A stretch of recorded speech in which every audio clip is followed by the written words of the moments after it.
Good morning, good evening, good afternoon, wherever you are, wherever you happen to be. Welcome to another edition of The Living World of Darkness. The scene is set at JFK Airport, actually. Josh Rain is currently entering Terminal C to the airport. He goes ahead and takes his time walking down the arrival wing of the airport. He goes ahead and looks around at the humanity all around him, rushing to and fro this particular Wednesday afternoon. It's getting to be about that time. He goes ahead and looks at all the arrivals, first going to the passenger, or at least the package, no, the luggage pickup. There you go. I knew I'd get the right word. Goes to the luggage pickup, looks at all the different terminals there, looks at the many flights that are currently arriving, both now, sometimes before, sometime afterwards. He goes ahead and looks down each and every single one of them until he gets to the one that's marked LAX. LAX. He's come to this particular airport because he knows for a fact that the Hercules should be arriving soon, but not soon enough for his liking. Josh Rain sees that the flight has been somewhat delayed, and he gets a little bit annoyed, but he just goes with it. He's gone ahead and sent word off to Daniel, another Slayer, who needed to have words with him anyways, so he decided to make it a double thing. At the moment, Josh Rain is going to just take one of the escalators down to the arrival section of the airport.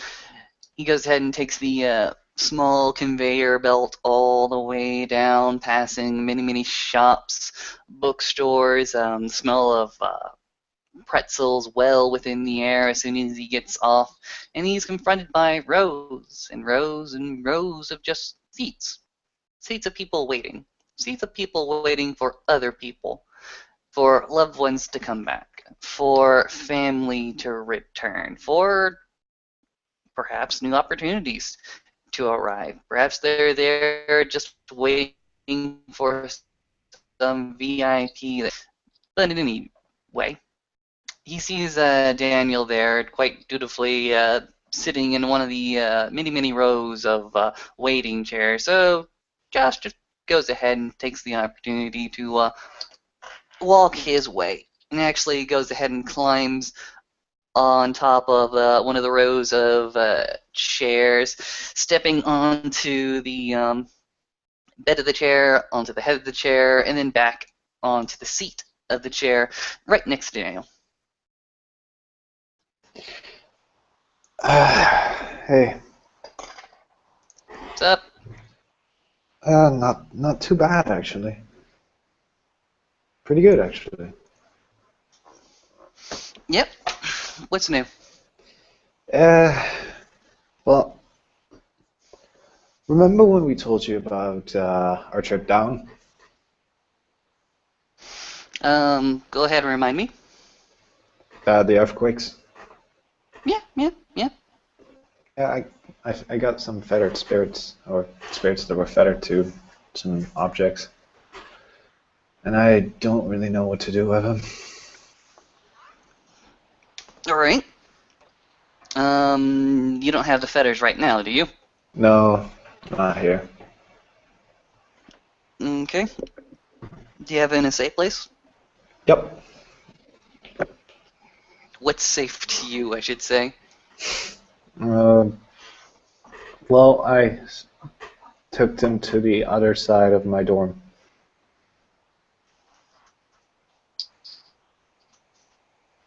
The other side of your dorm, so my good sir. Hmm? You said to the other side of your dorm, so congratulations on figuring that out for yourself. Yep. At least I can pass through now.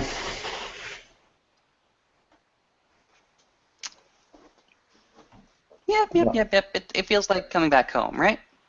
it does. Eh, don't worry.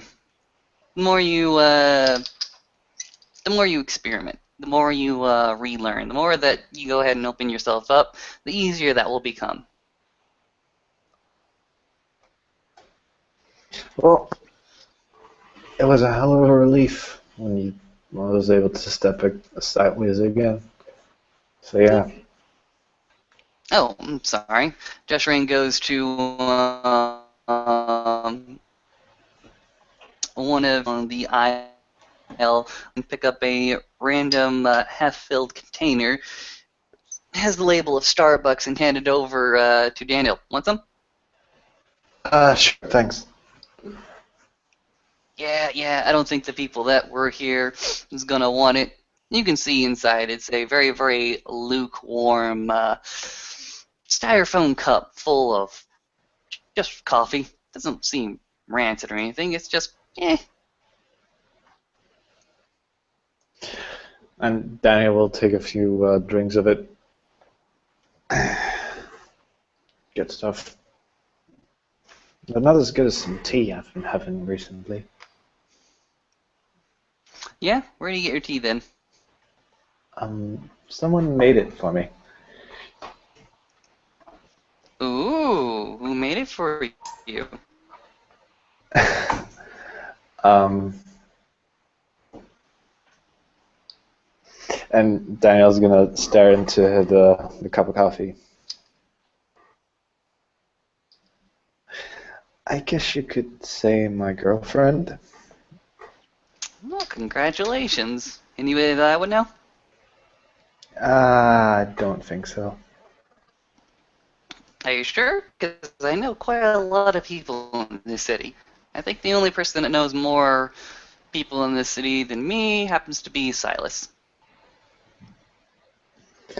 I don't know. Come on, Just says, poking him in between the ribs. You can tell me. Stop that. Fine, fine.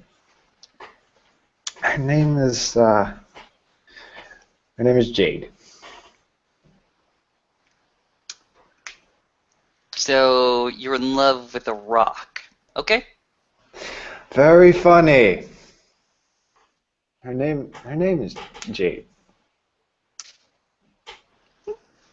Fair enough. What'd she study?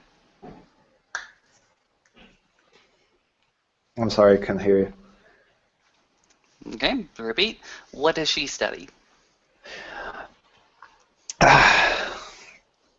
Plans. She's a writer. Okay. Name of Jade. She's a rock. She studies plants, and she seems to be also a writer. So what I'm imagining here is somebody left an open book in a garden, and one of the rocks decided to pound on it a little bit.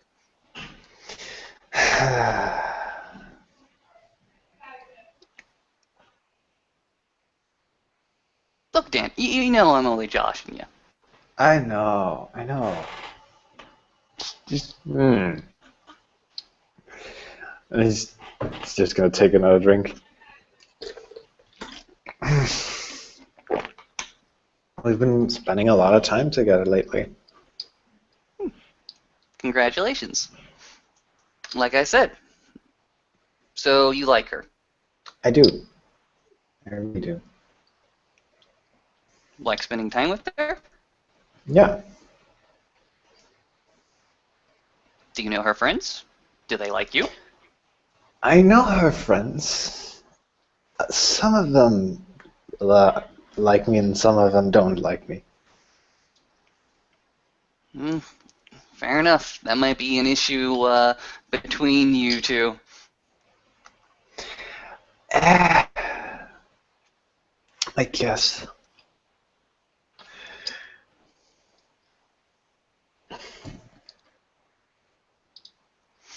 Now, about those spirits. You have them fettered in. You have them fettered, and you have them within your own dorm. How active are they? Most Two of them are pretty calm. The one that is really causing trouble is just angry all the time. The moments that he Oh. does calm down are so precious. Does he cause issues? Does he cause manifestations or poltergeist activity in the dorm very often? No, not particularly. Mm. There's been Uh, the odd flicker of light, but that only happened once so far. all right. That might actually get to be a little bit more troublesome down the line, but at least the other two are calm. Maybe they're having a positive effect on the angry one. Where did you get these spirits again? Just exactly? Tell me the story. Okay, so remember the place that Alex told us to go? Yes. Yeah, we went there and we encountered the lift all the way down, and we encountered a machine that, well, I say machine, I should say building that was responsible for the earthquakes, Okay. and we found him there. All right. Was he a worker? Did he reside there? Do you know? They,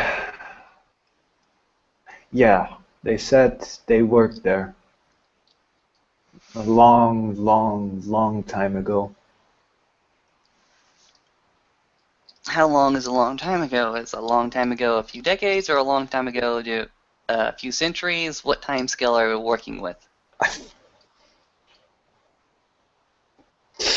I'm not too sure. I think it might be more than a few centuries, maybe even a few thousand years. Okay. I can see how somebody could get really, really angry in all that amount of time. Right. Okay. Let's say you, me, after this, go ahead and go back to your dorm and see if we can't figure that out, okay? Fair enough. In exchange, you're going to tell me who you're seeing. Fine. Fine. I need to tell you anyway. Fair enough.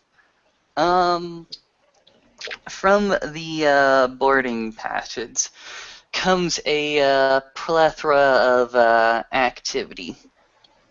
In fact, the plane went ahead and arrived a few minutes ago while the two angels of death were conversing, and is now starting to unload its passengers. The people on the far side of this little atrium go ahead and rush over towards the new coming people.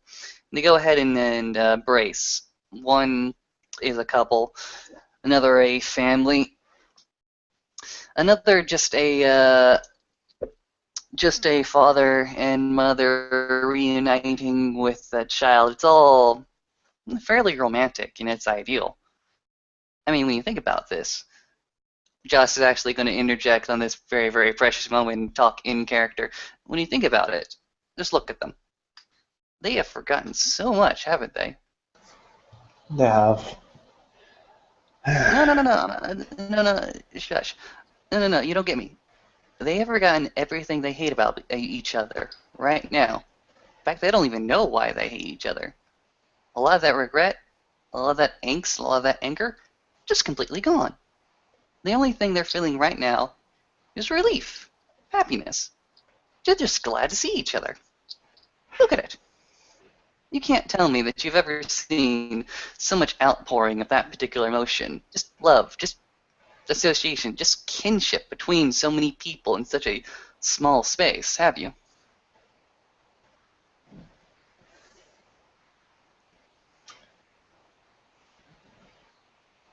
I think I might have, but differently, in a different way. But I get what you're saying. It's kind of special, yeah. Yep, yeah, yeah. I just kind of wish they did that the entire time. No hate, all love. Well, wouldn't that be paradise? Oh, it would. Oh well, we don't live in paradise anymore. Nope. Let's just go ahead and enjoy it just for a few more seconds then.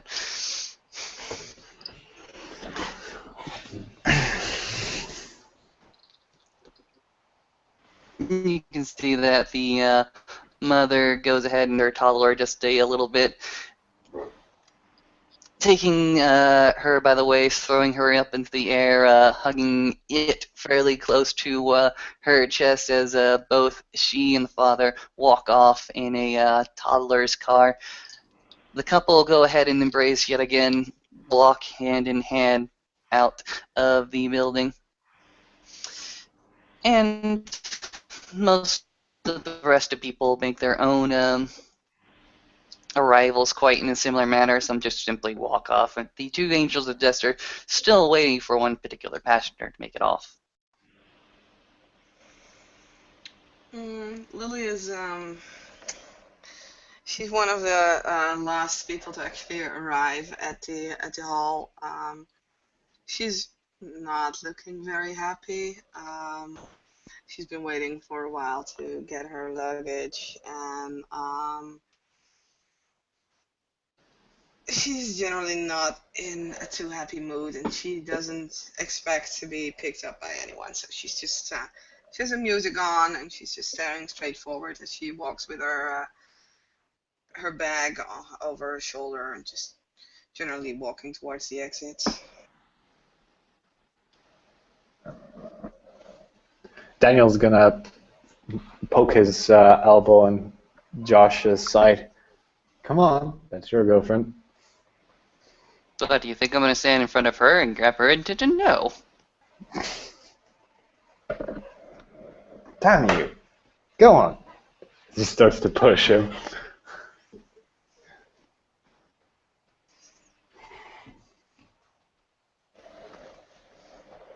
I think we lost an To go Austin. ahead and push back? No.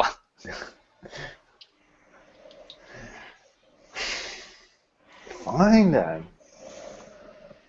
This is just. Am I not still here? Uh-huh. Yeah, you're here. Daniel's just gonna literally be like this. Fine then. Well, Lily notices the movements in the corner of her eye of someone just throwing his hands in the air, and she just looks distracted to the side. Her face changes as she sees Daniel. She waves, "Hi," getting the music off her ears. And then she sees Josh sitting next to him. "Hi." Alright. What's up? "What are you two doing here?" Well, let's see. Waiting on that. We're sitting on some on a bench in a place where generally people come to pick up passengers that just left planes. And we know that a certain plane would arrive today. So what will we be doing here, Josh? I don't know about you, but I was simply crowd watching.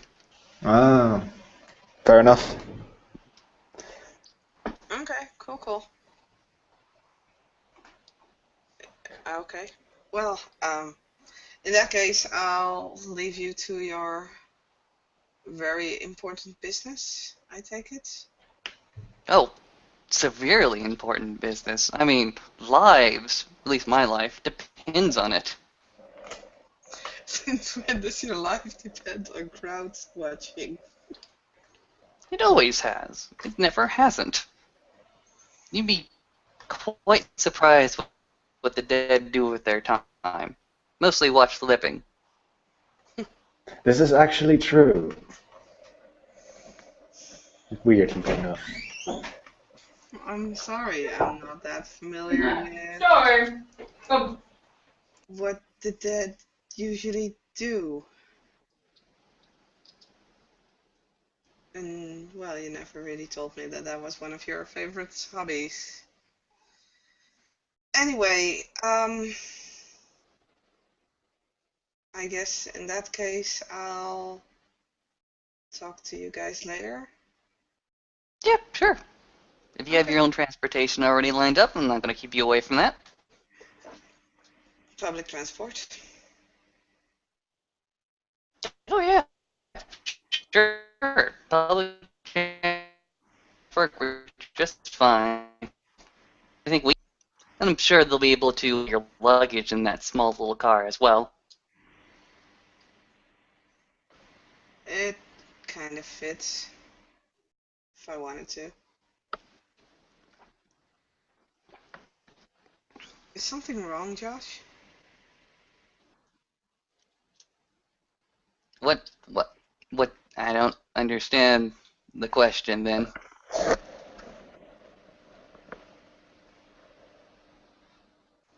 Uh,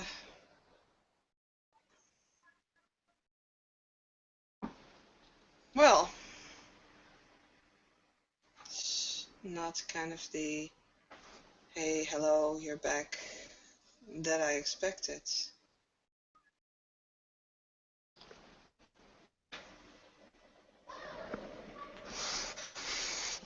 Okay, fair enough. Let's see.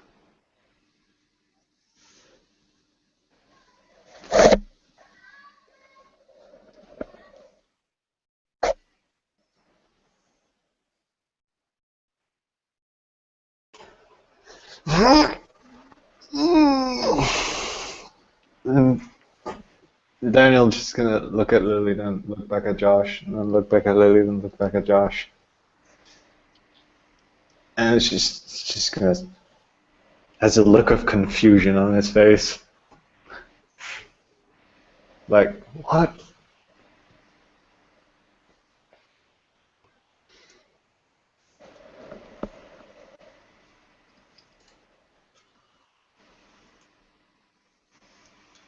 Right. Well, Daniel, and she's just gonna ignore Josh for now. Anything, anything happened while I'm gone? Uh,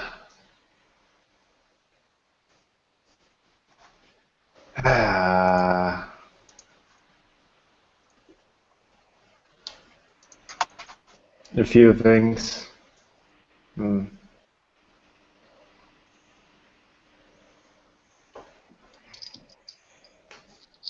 Anything we need to talk about um, in private? Yeah, yeah, a few things happened. Hmm, I see.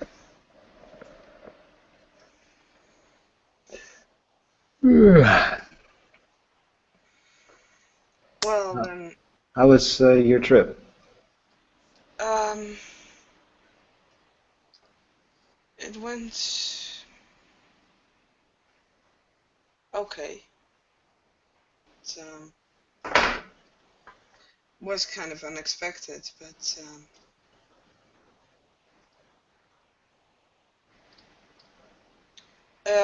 my grandfather passed away.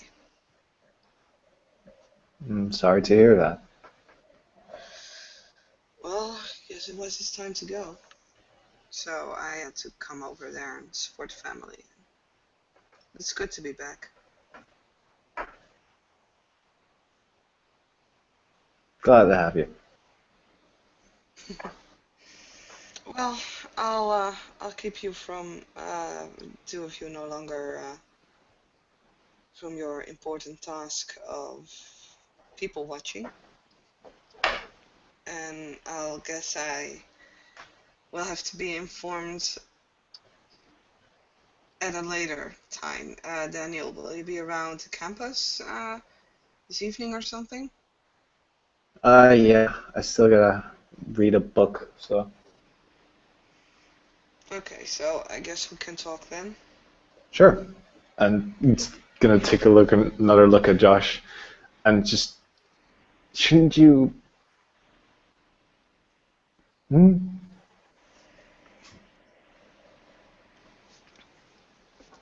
Daniel's Josh is gonna go ahead and get up from his seat.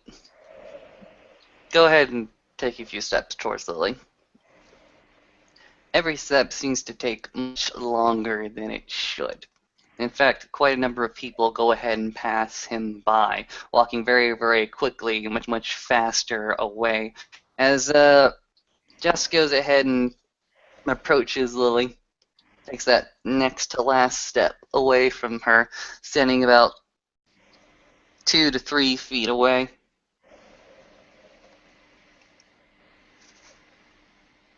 Lily is. She's just looking at Josh, and at this point, she is really unsure about what he wants or what he's thinking even. So she's just gonna stand still and just look at him, waiting. Josh is simply going to reach out his hand and say, "Coffee. Let's go get some."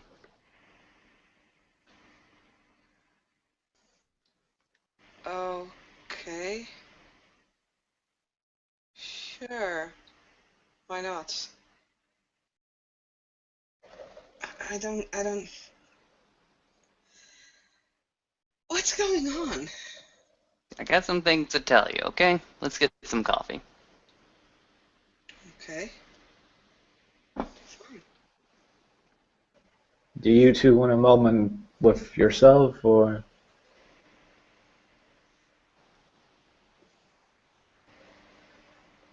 Uh, just hang loose, okay? Okay. Go get a pretzel.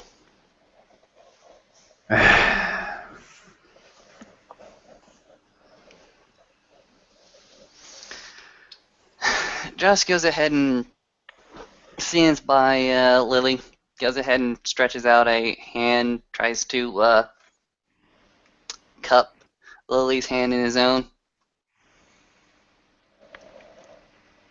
Lily takes his hand, but she's still tense because Josh is really not behaving like Josh.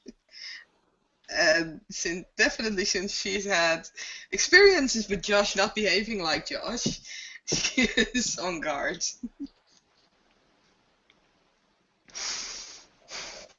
Josh is simply gonna go ahead and walk to the nearest Beetle Shack.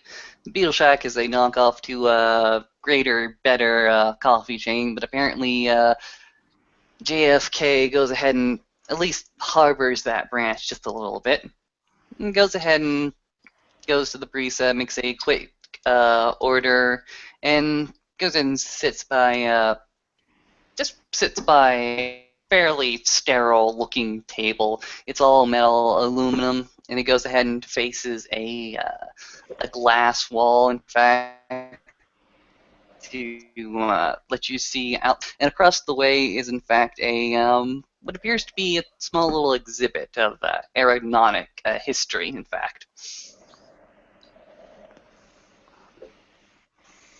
Mm, Lily is placing her bags next to the table and sitting down as she grabs her cup of coffee and smelling it and is holding it in her hands. It's like, oh my god, it smells good. That's It's been such a long time since coffee really smelled good. Mm-hmm.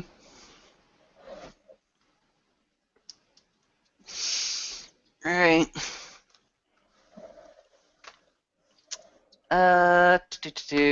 Well, I'm gonna go ahead and guess that your trip to your family across the states was edifying, I'm gonna guess. And how is the family doing? Are they taking it away? How are you taking it? Well, family is sad. They did not really see it coming. My grandfather got a stroke and ended up in the hospital, and there was some sort of bacteria that he got sick and died because, well, so it was kind of weird because I do feel the loss, and I remember all these events with him, but also because who and what I am, I kind of not cared, but I cared. So it was very double. It was very weird. Anyway, I tried to help as much as I could, but I needed to be back here. I don't know why, but I really wanted to come back to New York again. Sure. Nothing keeps you here, Lily. Nothing really does. Yes, it does. What keeps you here then? Well, the court, the zoo, you.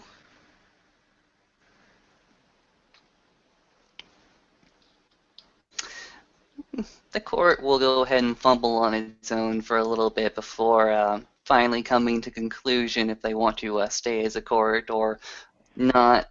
The zoo, you can have many, many zoos all over the place. And in fact, I'm pretty dang sure that California boasts quite a collection of different beasts to itself. Well, I'm just Josh. You're not just Josh. And the court, sure, the people, our people, they don't need me. No one can't be replaced. But I like our people. They're my friends. I want to help them. And yes, you're right. There are many zoos all over the world. There are many animals that I can help, but just like our people, they have become my friends. And you are not just Josh. You are way more than just Josh.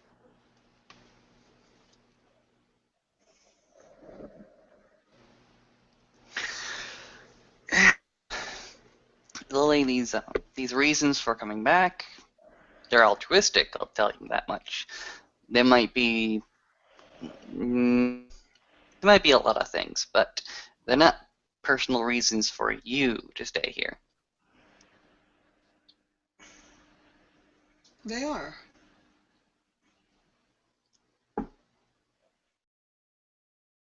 Because I want to be here. Is this where your life is? Yes. I mean, everything we've been through the past year, even before, I don't want to change that. I don't want to be there. I don't want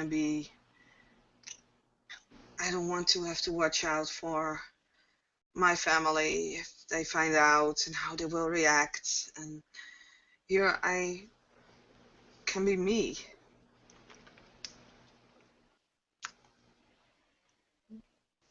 It's been a while. Time changes things. Yes, we've gone through a lot of things over these. Alliances shift. People grow, people die, new people get introduced, old people leave. Times change. You're out here because you simply don't want to share this part of your life with the rest of your family. I know that. I understand that. Did you try to get in touch with any of our people down in LA? No, Missed opportunity. probably, but I want to keep those two worlds separated for now. And no one really tried to contact me when I was in San Francisco. So, yeah.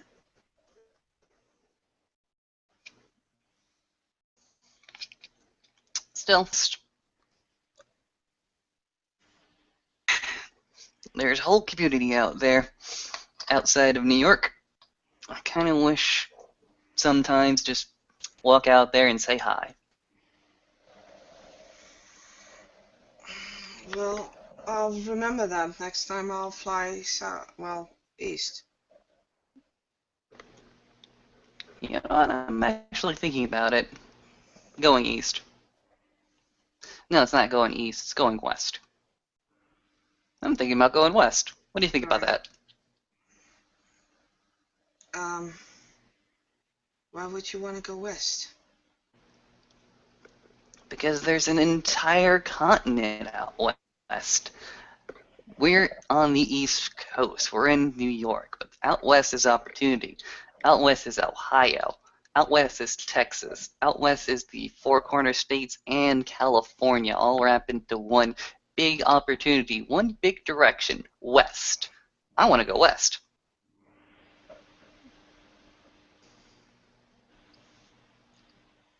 You don't want to stay in New York? Oh, I love New York. New York is a wonderful place to exist in, possibly live in. But West has so many opportunities.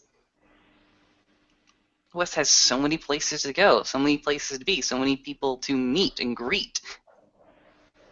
West sounds pretty damn good, actually.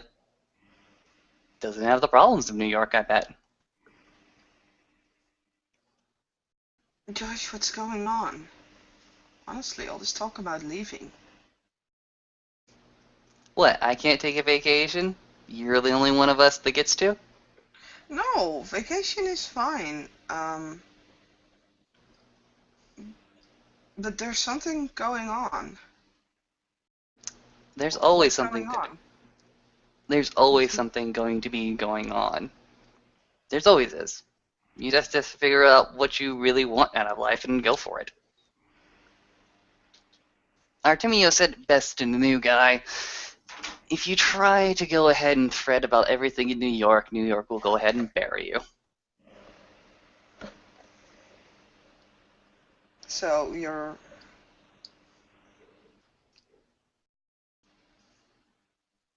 leaving. Is that what I get out of this?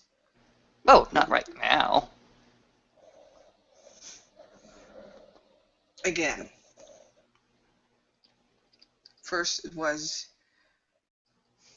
First you wanted to go and join the Ravengers, now you just want to go west for whatever time.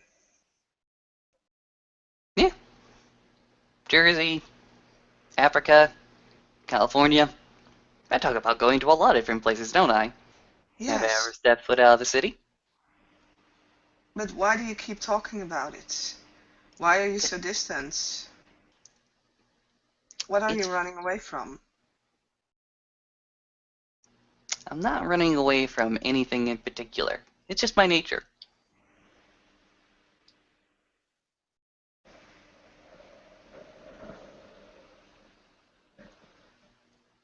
You've changed. Of course I have.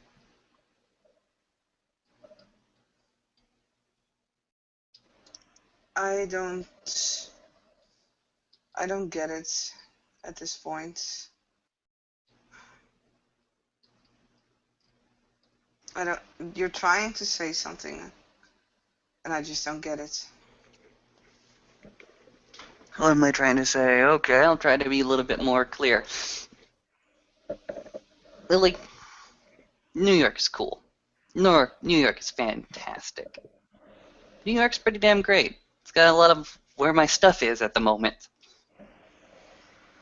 Perhaps I just want to go ahead and, I don't know, take a weekend off.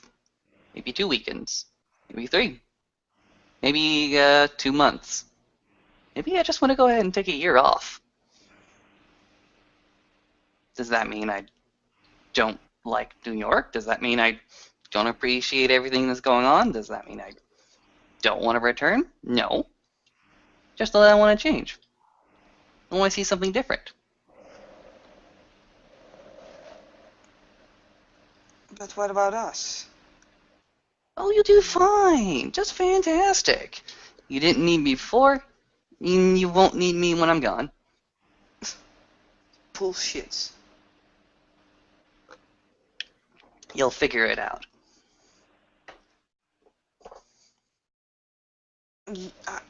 I always need you.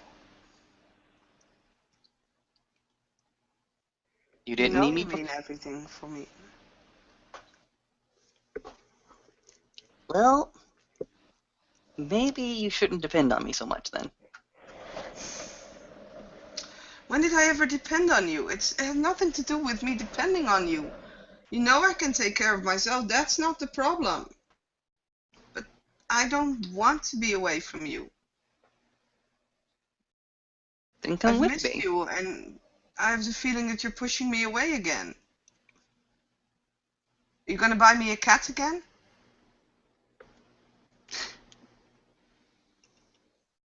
Um, Is that it? I don't want to buy you a cat. I want to take you with me.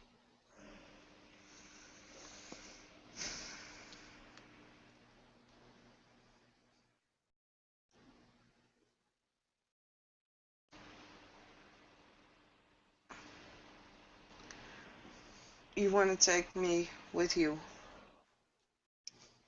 Yeah.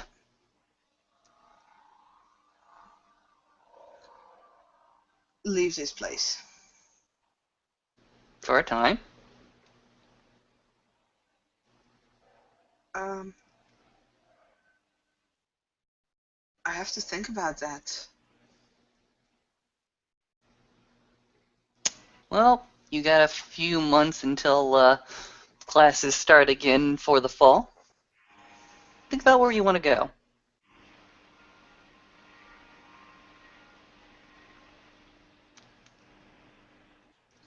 But what about the rest of them? The rest of them can take care of themselves. You sure? They'll either figure it out or they won't.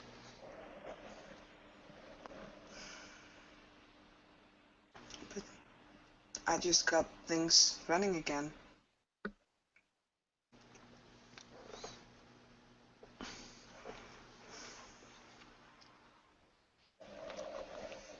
You want to leave like now? No. The old scores I gotta go ahead and settle. Gotta make sure the new guy is all set up, at least. Mm-hmm.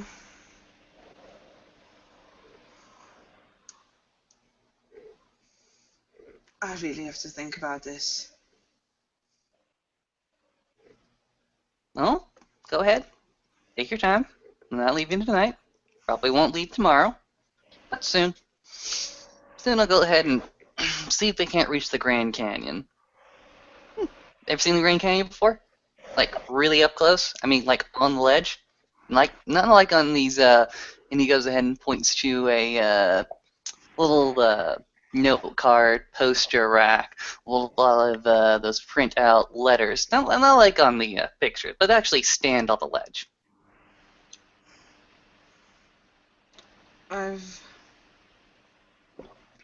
We've been flying through it with a helicopter once on vacation with my family. Yeah, there you go.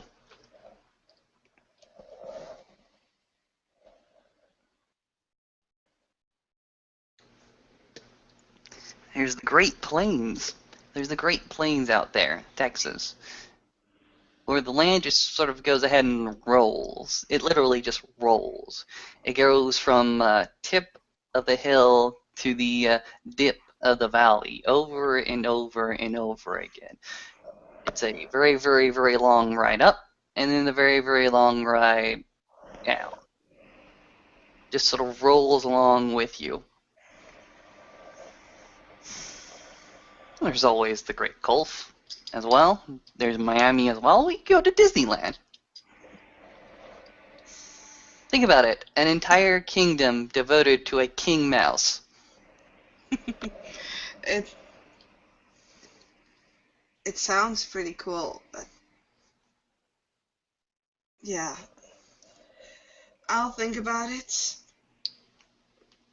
But yeah, we have to make sure that the other guys are okay. If you want to go ahead and make sure that the new guys are all settled in, more power to you.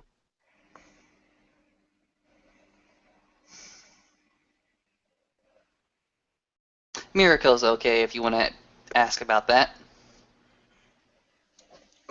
Why wouldn't he be?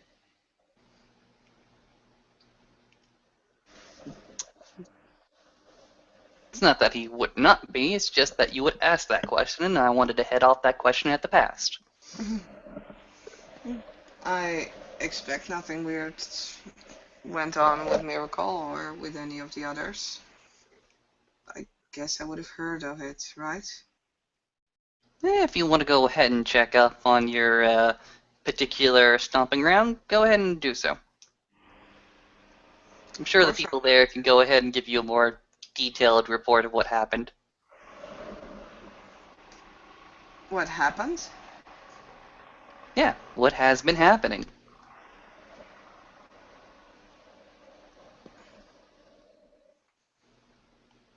Now you're worrying me a bit. There's so much information I can give you right now, but none I'm willing to give you at this moment. And now you're worrying me and making me curious. You're not really helping, Josh. If you feel like this is something that you need to know, I suggest you go through your own channels to find that information.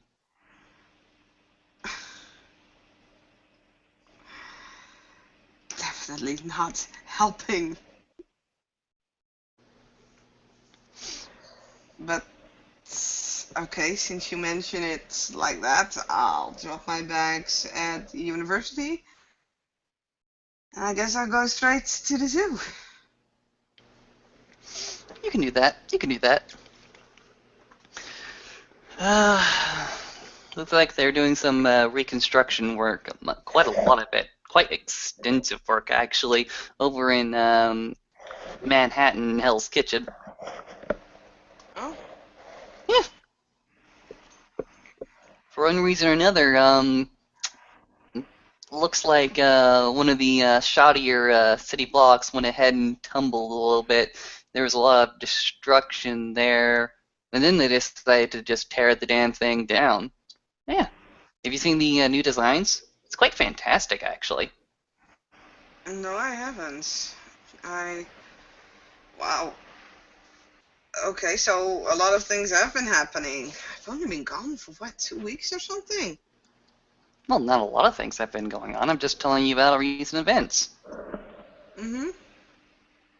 Go ahead and do yourself a favor. Look up revitalizehell.com. It'll show you a few of the designs that they're currently working on. I mean, this is fantastic stuff. They plan to redesign the whole goddamn neighborhood and build it right back up. And there's so much goddamn support for it as well.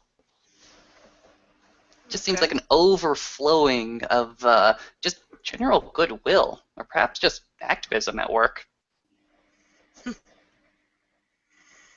Revitalizing hell. And none of you had anything to do with that? Nope.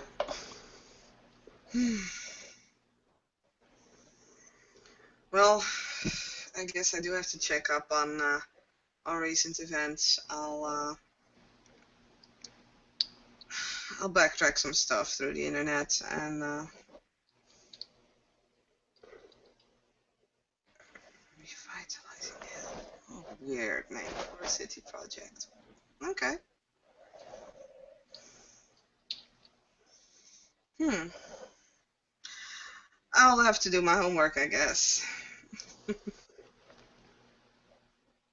I'm looking forward to go back to the zoo, check up on the animals. Yeah. I hope the tigers are still okay. Uh, I don't see any reason why they shouldn't be, but they've been on my mind a lot. Sure they have been. Well, anyway, is there anything else that I need to know? Nothing that you won't figure out by yourself. Oh, always so helpful, honey.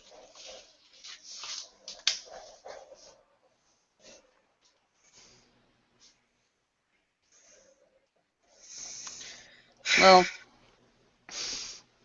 yeah, well, nah. You know my house is not that good with love, right? No, I had no idea actually. I never noticed. Well, it turns out that whatever greater power is out there doesn't seem to curse us in that particular way anymore. Daniel has himself a new girl in his life. Hmm. Interesting. So is she one of us, or is she just human, or? I have to figure that out, actually. That's what I need to talk to him about after this little meeting. Hmm. Well, let's see what I can find out. Take it at your leisure. You're back in the sandbox. Go have fun. Go play. I will. So, about that ride, is that still available? Uh, 'Cause- no. no? Okay, cool. I could give you some taxi fare, though. Never mind. You're weird. Today particularly. I'm always weird. Just trying to Yeah. balance like 3 different things all in one hand, so excuse me. Hmm.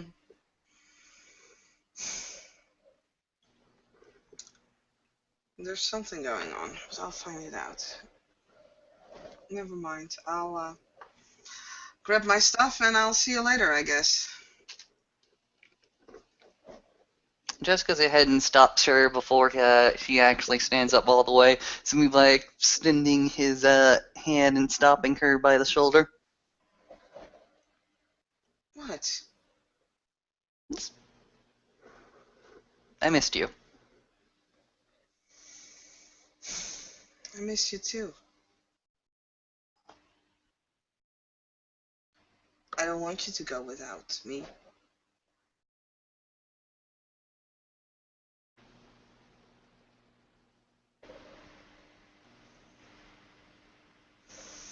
Anyway, I'll see you later. If you want to crash, it's fine. It's not like there's anyone staying in my dormitory at this point. And go ahead and pay you a visit. Cool. See you later then. And Lily stands up and grabs her stuff and walks into the general direction of public transport. Just goes ahead and makes his way back to wherever Daniel happens to be hanging loose. Daniel actually got himself another cup of coffee. was just sitting in one of the seats. All right, let's talk to some ghosties. Fun times.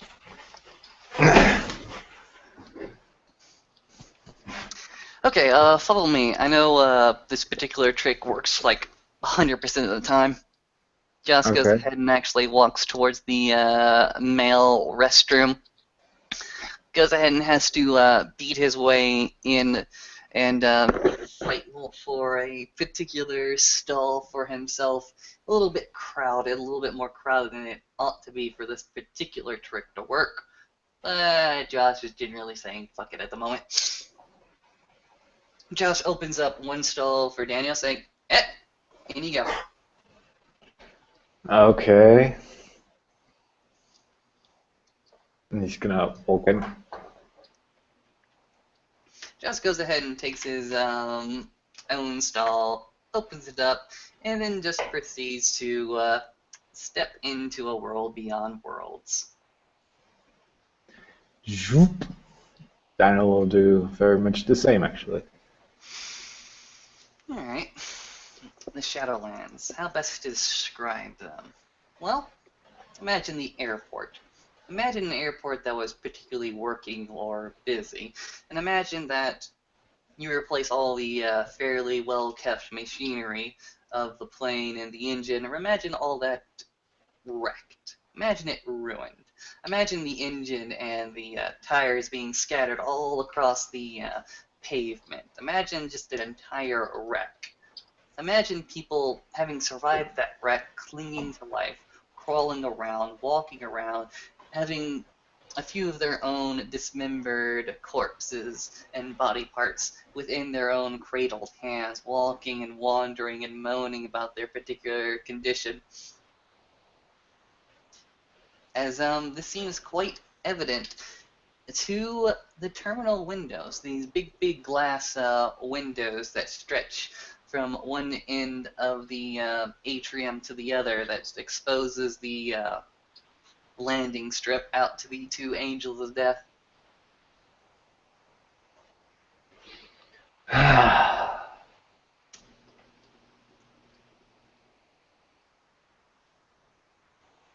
Kind of weird again. Yep. Nobody said this place was any good anymore. Come on, let's go. Fair enough. Oh, you got wings? No. Oh, good. I used to. I don't anymore. Yeah, I never had them. Yeah, asshole. Let's just say, Earthbound Slave ripped mine off only a few months ago. You wanna see? Not particularly interested, but if you really want to show, Oh, I really want to show. go ahead and show him. Alright. From Josh Rain's back, manifests two dark spots. Two very wet, dark spots that go ahead and start to extend. Go ahead and start to encircle more of his back as it continues to leak. And from those dark spots comes bony structures, a entire set of skeletal wings will actually start to manifest. Look particularly ruined, and it just as it extends to its full length, the very nubs. The very nubs of these particular wings that still connect to Josh Rain's back apparently still has a bit of plumage to it, but it is also a quite bloody and mess. Can't you heal that? No, I've been trying to since it happened, but I just won't take. You've tried to talk to one of the Scourges? I've tried my own healing, I've tried the Scourge's healing. No go.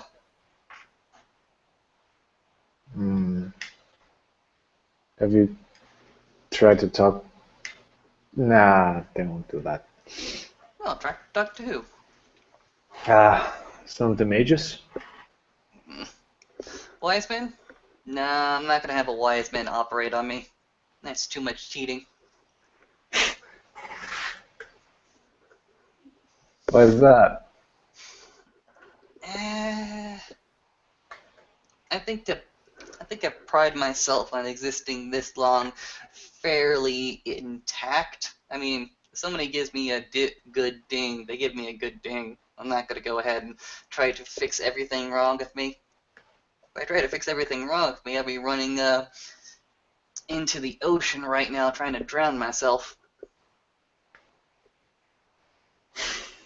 Fair enough. A wise man knows his flaws.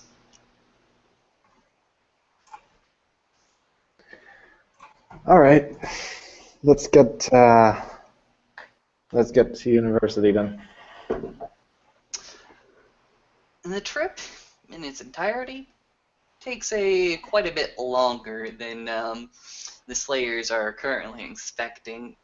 They can travel as quick as they can, using the abilities that has been gifted to their house through their own domain quite quickly, but the fact they have to travel a few different boroughs, and the fact that the city happens to be a maze, even within the Shadowlands itself, and the fact that Josh Rain sort of gives them a wide detour, across the East River, doesn't do much help either.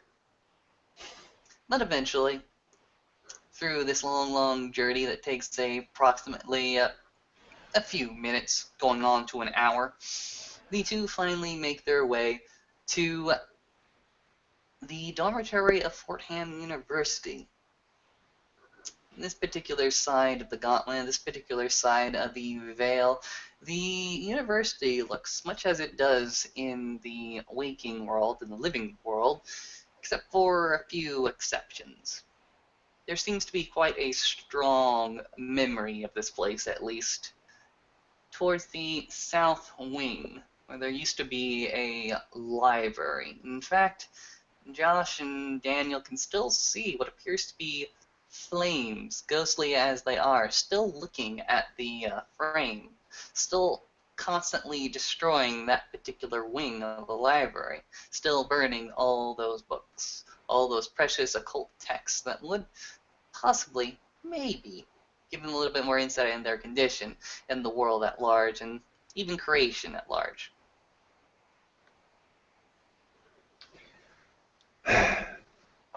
Think we can get some of them, or just no? Oh, I know exactly where they are, Josh says as he goes ahead and walks past the spectacle. At No, the bottom of really? the pit. Ah, for fuck's sake.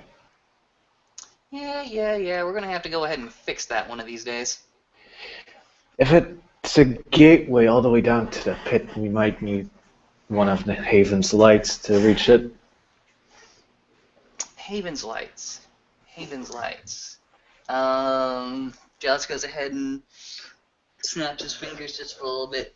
Haven's Light. Lantern, right? Yeah, all the ferrymen had one. At least one. The ferrymen still have them. No, Daniel. The ferrymen still have them. Really? Daniel, have you seen one of them yet? I used to be one of them. Yeah. You used to be one of them. There's still some floating around, doing your job.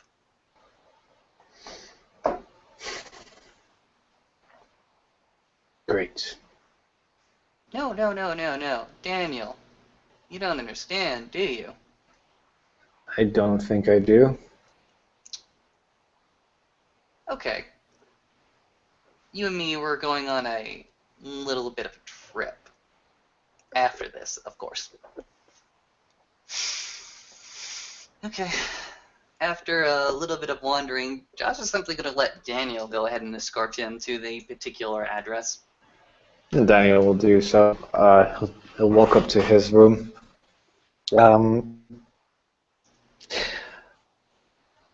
They'll enter, and as he said before, there are the three feathered toys. The toys where the spirits are feathered on, and they can see the two spirits that are just there, standing, not doing a whole lot, and they can see one particular spirit that's somewhat calmer than usual, but still fairly active.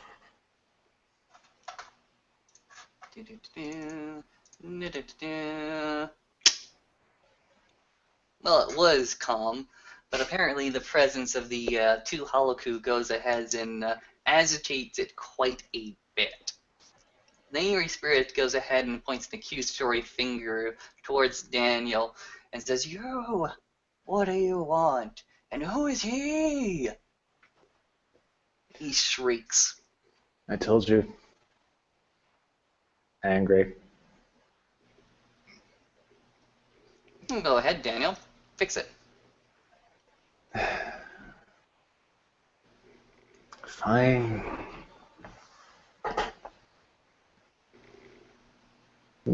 Daniel's gonna step towards the angry spirit. And he's just gonna look at him. Hi. You, where have you taken me? Here. He goes ahead and throws you a punch. Okay. It hits. If you don't dodge, it definitely hits. I'm sure he'll dodge. Go ahead and dodge. The angry spirit goes ahead and tries to knee you into the chest as well. You! Why have you taken me here? Well, did you want to stay down there then? The angry spirit goes ahead and responds, I don't want to be anywhere. Why are so many people dead? Why do they have to die? Who the hell cursed their machine? Our machine works. It continues to rant and rave like that.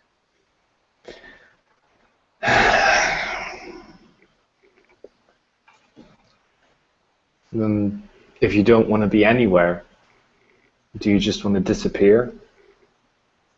Just cease existing? The spirit goes ahead and looks at you and simply says, actually, Josh Rain will go ahead and intervene. He's like, no, don't do that. No. Try that again. Because the angry spirit is just going to go ahead and say, yes, I want to disappear. I want everything to be gone. The angry spirit actually goes ahead and starts attacking the more calmer spirits. Daniel is going to grab the angry spirit and just going to stare at him and say, no, you don't. We'll go ahead and punch you. His fist will go ahead and land on your ethereal form. Go ahead and smash against your cheek. It hurts. It hurts quite a bit. This angry spirit has some oomph to him.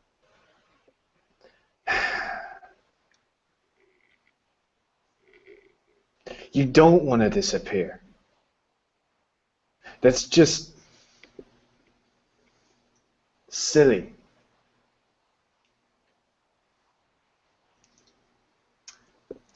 You see Josh, going ahead and say, up your game, man.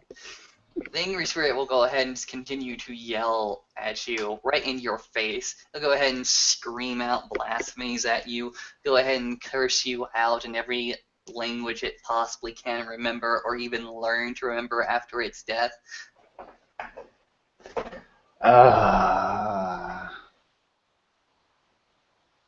I'm not cut out for this.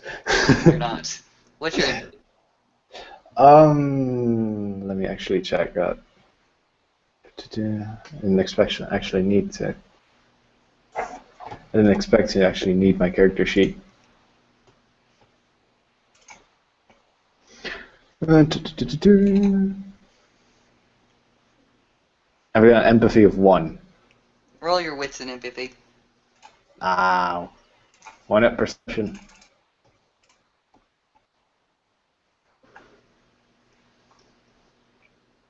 Actually, what? I'll burn a willpower point for this. Wow. Thank God for the willpower. Okay. You're in the moment, and only within the moment does it occur to you that maybe the anger is the issue. Maybe if you find some way to get his anger problem at least under control, you can make some progress. Because right now he's totally filled with this angst that he cannot let go.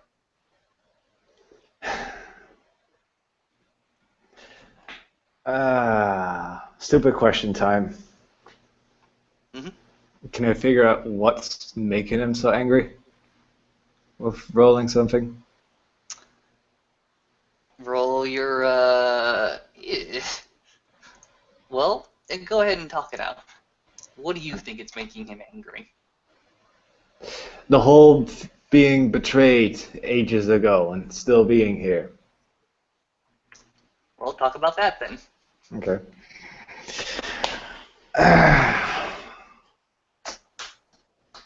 Mm,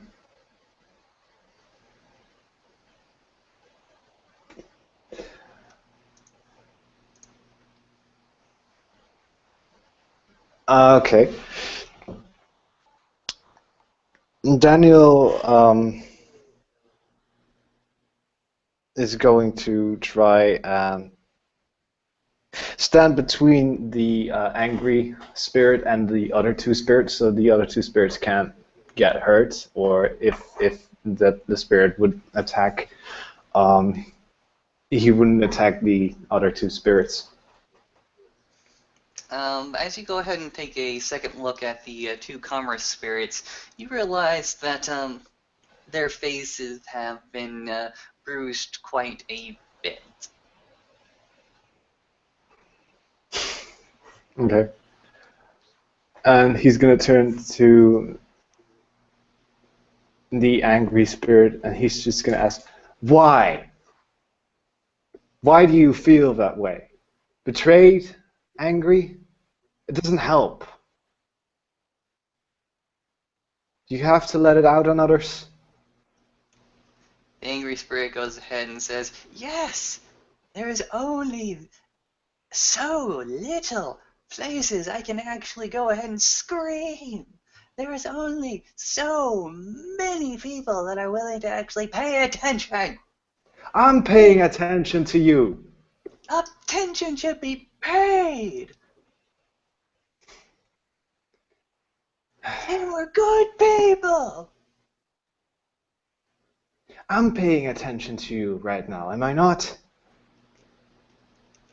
This is gonna go ahead and give the angry spirit a pause.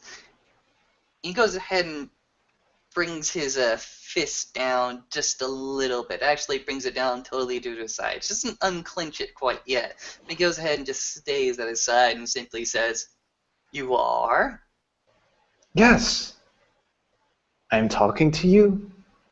You're talking to me. I'm listening to you.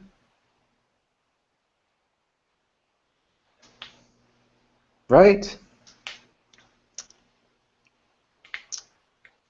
He goes ahead and nods his head. "What are you going to do to make it right?" How can I help you? "Make it right! Make it right!" It continues to scream and yell at you. And what needs to be right for you? The fetter that is connected to one of the blocks goes ahead and shoots out. Goes ahead and shoots out and starts to knock over a few of the blocks on the higher shelves of your particular desk. They go ahead and fall down, all in random ass directions, and a few of your pins also go ahead and collide with it, and the angry spirit will just go ahead and point in two different places. He points to one book that is unfortunately been marked by one of the markers, and he points to another book. One of them happens to be a dictionary, the one that's marked, and the other one happens to be some sort of liberal arts literature textbook.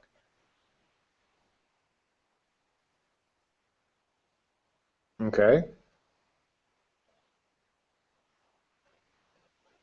Um,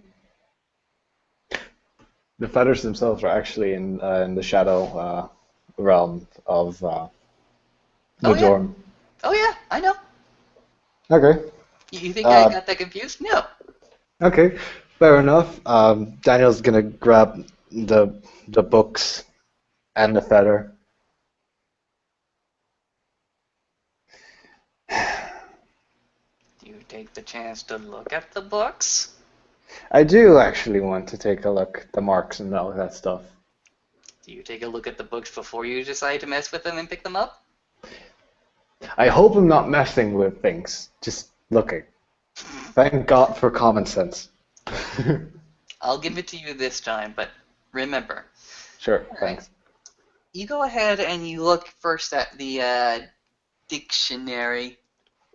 And it goes ahead and has a few words that are just completely marked with a yellow and black permanent marker in such a way as to emphasize them.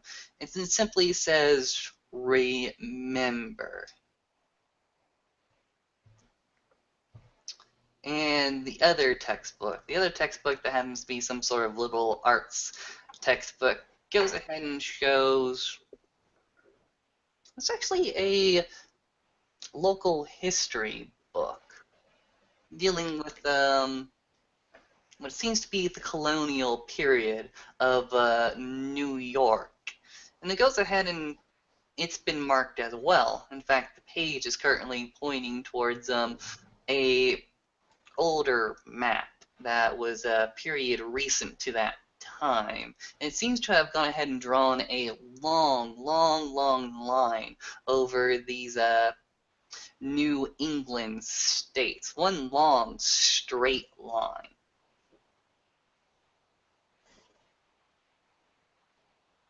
Okay.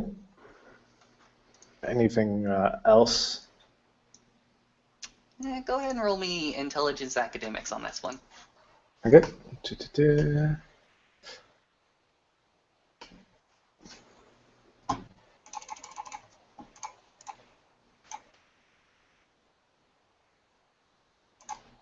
Two successes. 2 successes. Okay. Go ahead and take a look at the line across the New England states, and you realize, at least from your cursory glance, that no Native American people, would actually recognize that as anything but a line. It doesn't seem to correlate with the Native people. It doesn't seem to correlate with anything you know about colonial pilgrims at the time. But possibly something to talk to Lily or one of the other students about. You can go ahead and take a picture of it and inquire to other sources later. Okay. He'll do so, actually.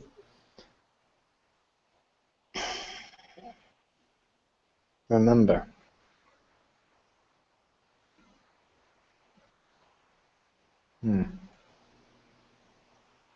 And then he's gonna take another look at the spirit.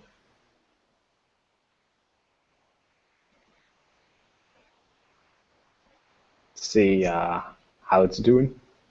Oh, the spirit is still on edge. The spirit is still tense. The spirit has still got his hands balled up towards his side. He's still looking at you with all the vehement hate that he has. He's looking at the entire room. He's looking to smash something. He's raising his hands up. He's going to go ahead and throw another solid punch towards the bunks, at least. The bunks, they creak, but they don't necessarily move.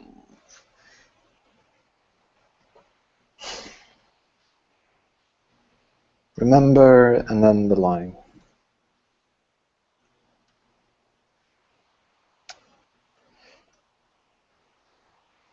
I'm sorry, I'm drawing a total blank here. Well, what do you say to the spirit then?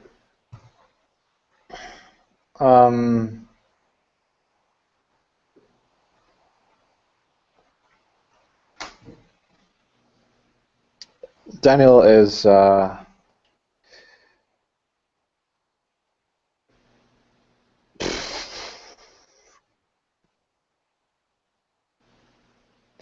Daniel is going to look at the spirit,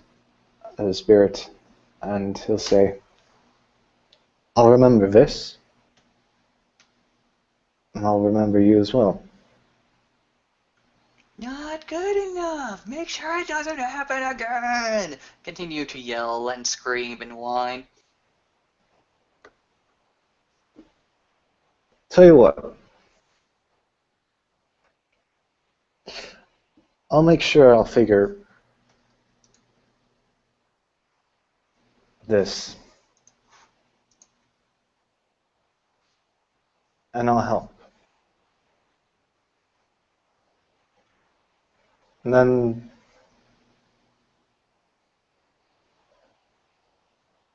we can talk.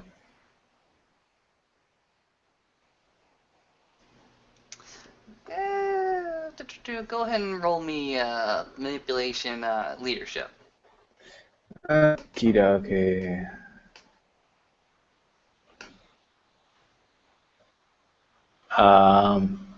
Fuck it, I'm burning another willpower. Fair enough. Wow. Ooh, that's quite a number of successes. That's 4 successes. Yeah, there is a number of successes. Great.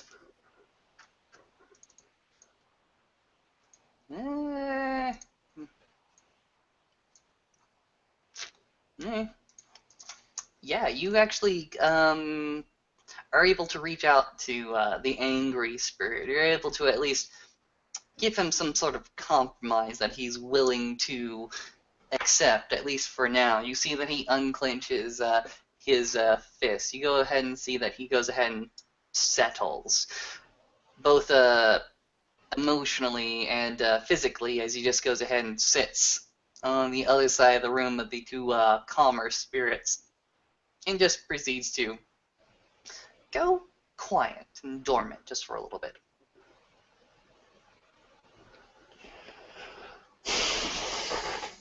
Okay. Daniel is going to. He took a picture, looked at the books, and yeah, he's gonna put the books back where they were standing. As you do that, Josh just goes ahead and walks over to the two calmer spirits, starts conversing with them, asks them their names, where they were, how they died as well.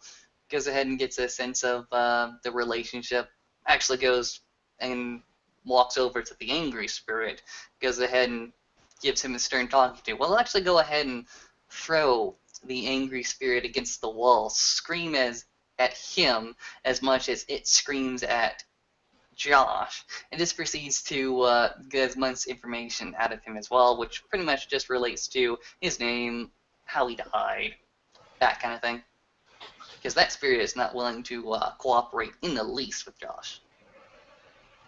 Command spirit? Oh yeah, all the command spirit, all day, every day. Yep. After a while, Josh just goes ahead and ends his interrogation just by dropping him where he may be. Looks at Daniel and says, "Okay, good job." I've gotten out of touch with this. Yeah. My suggestion? Okay, when you're dealing with an asshole like that, at least, they want a few things. They want things resolved. They can't do it themselves because they're dead. They're really pissed off about that. Go ahead and find out why they're pissed off. Try to come up with a compromise. If you can do it, do it. But definitely don't turn your back on them. They will go ahead and beat you the ever-living shit up if they can. You may be an angel of death, but they don't respect that anymore. No. Nope. Alright. Let's go to the other side. Yeah. Maybe Lily's already there.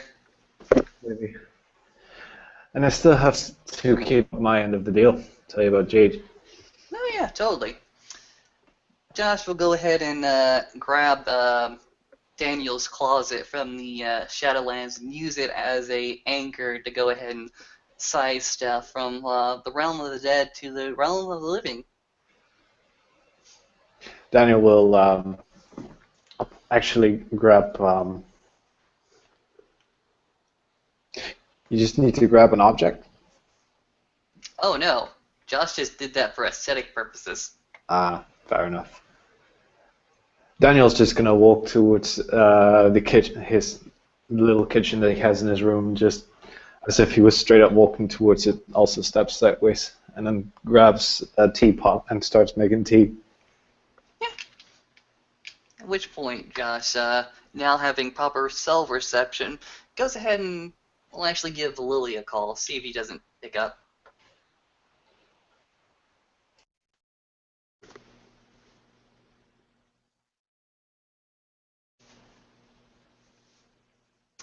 Nope. Ring ding, ring a ding ding. Hello? Ding, ding. Hey, Lily, I'm done with work. Where are you at? Just carrying my stuff upstairs. Oh, awesome. You know where Daniel Rooms is? No. Just goes ahead and covers the receiver, looks over at Daniel. Yeah, it's if you go up the left staircase, and then another staircase, and then the fifth door. Josh goes ahead and quickly answers back to Lily. Go 2 stories, go left 2 stories up. It's going to be the fifth door on the right. Oh, you want me to go there now? Okay, fine. Take your time. No rush. Just give me a moment to actually get my stuff up and change some clothes, okay? I'll be there in 5-ish, I Yeah, think. yeah. Yeah. That's what I thought. That's what I thought. I'll see you then. Kisses. Yeah. Click. Right. Just goes ahead and grabs a seat, one of those student seats that lets you rock, just a little bit back, but doesn't let you tip all the way.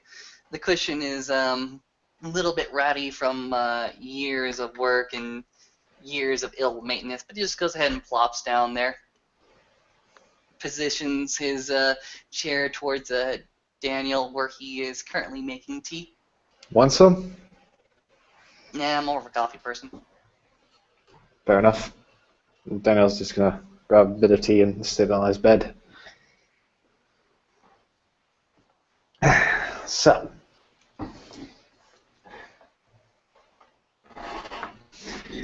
what is it exactly that you wanted to know about her? Just as much as you're willing to give at the moment.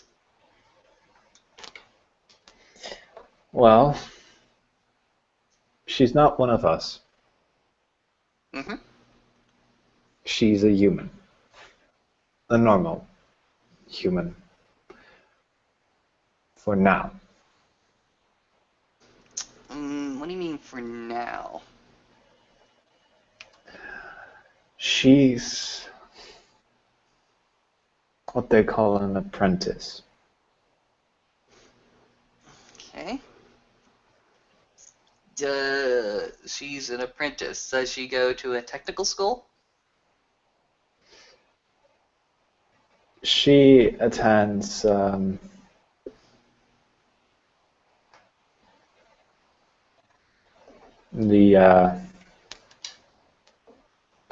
university where I forget the name. God damn it! Chelsea University. Thank you. She attends Chelsea University. Oh, fantastic. She goes ahead and studies agriculture there, I guess. Uh, she studies a lot of things. She an apprentice to some type of farm work or some type of uh, tractor work. She's an apprentice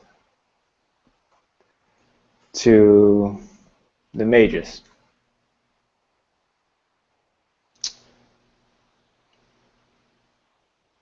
Right. You see Josh go ahead and take a deep breath. Is that wrong?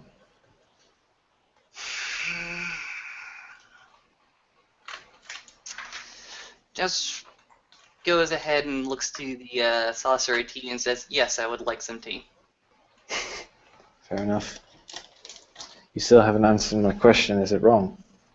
Oh, He give me gets some up. tea, and I'll answer the He question. gets up and gets some tea for Josh.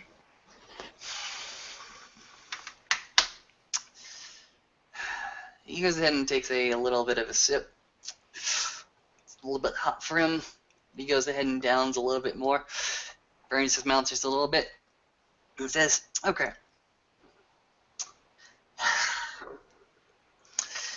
Those people don't trust us. They do not trust us at all. They have particular suspicions about us, thanks to the propaganda that the host has been piling on our kind ever since we got thrown into the pit. You know where demonizing comes from? Us. They demonized us. The host demonized us. They made us the bad guys. They persecuted us when we couldn't defend ourselves. That has colored the vision of most mortals and most humans since time immemorial. We're the bad guys to them. Mm-hmm. The people in the university, they'll talk to you, they'll converse with you, but as soon as you start talking about something more real, like deals and such, they become very, very suspicious very, very quickly.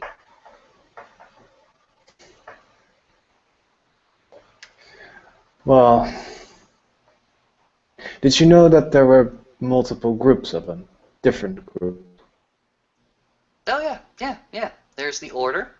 I know one of their Order. There's the Cultists. I know another one of the Cultists. I like the Order more than I like the Cult. I seem to get along with the Eufanatoi. Who are the Uthanatoi? They call themselves pushers of a wheel. Pushers of the Wheel. Did they talk about the lack of control? They talk about life and death. What do they know about life and death? What else? What do they know about life and death? What do they know? You can actually see Josh goes ahead, stands up, starts to pace. The tea still in his hand, starts to grumble. What do they know about life and death? What do they know about life and death? That's what I'm wondering myself. I've talked with two of them, Mm-hmm. and they had no problem.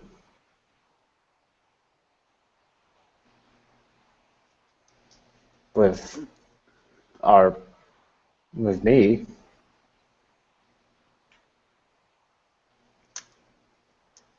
Maybe it's a different subsect of the wise men. I don't know. Maybe some of the wise men are more enlightened than others. Perhaps some are just more paranoid. But Daniel, did you do anything with that girl yet? No. Well, we went out for opera. Josh is going to actually proceed in your direction. Go ahead and get right up into your face and say, "Did you make a deal with her?" No, Are you sure, Daniel? I'm very sure. Did you make that clear to her? I'll make that clear. Josh! Daniel,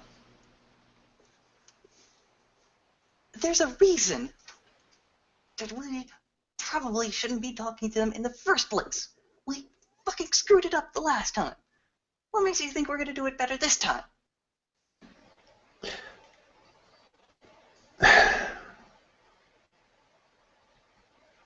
I don't.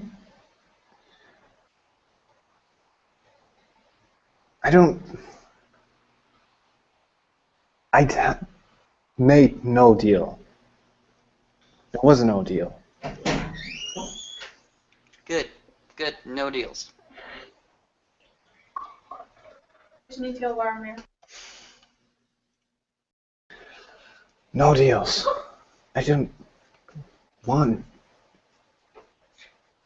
to make a deal. Right. He goes ahead and, swings in your general direction. Are you sure? Not with her. I just want to live, Josh.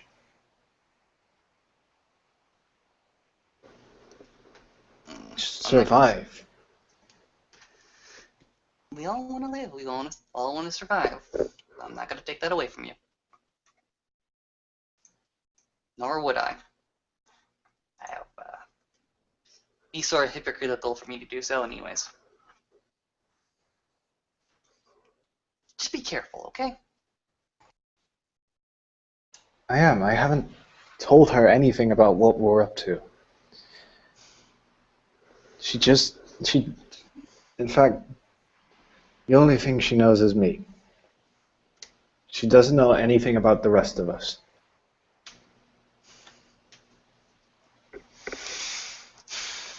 I'm not an idiot. No. I kind of reserve those mistakes to Lily. Okay. What does this girl mean to you?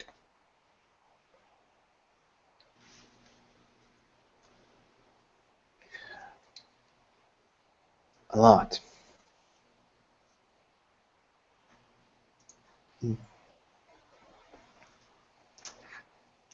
Very. She's really important to me. Okay. Daniel, this is probably going to be the first, this is going to be probably the first instance that you're going to have to reach out to somebody since you've been out of the pit. Believe me, I've had some of the same feelings myself. You have to go ahead and look inside yourself and see if this is really worth risking. Because if this is just a fling, is this just a subtle attraction? Well, believe me, it's not worth it. It's not. It's not just a thing. Does she know? How much does she know of what you are? Remember when I told you about the monstrosity that attacked the weird group of people, including me at the bar? Yep.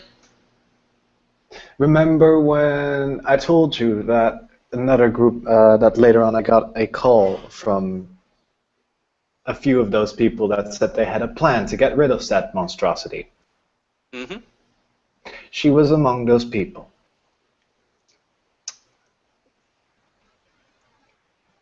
Alright then. And what do they need you for? They needed me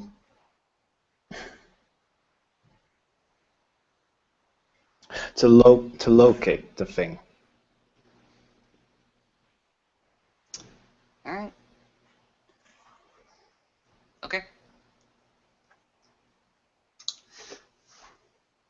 So, this girl, this Jade, as you call her, she doesn't buy into the propaganda. She doesn't.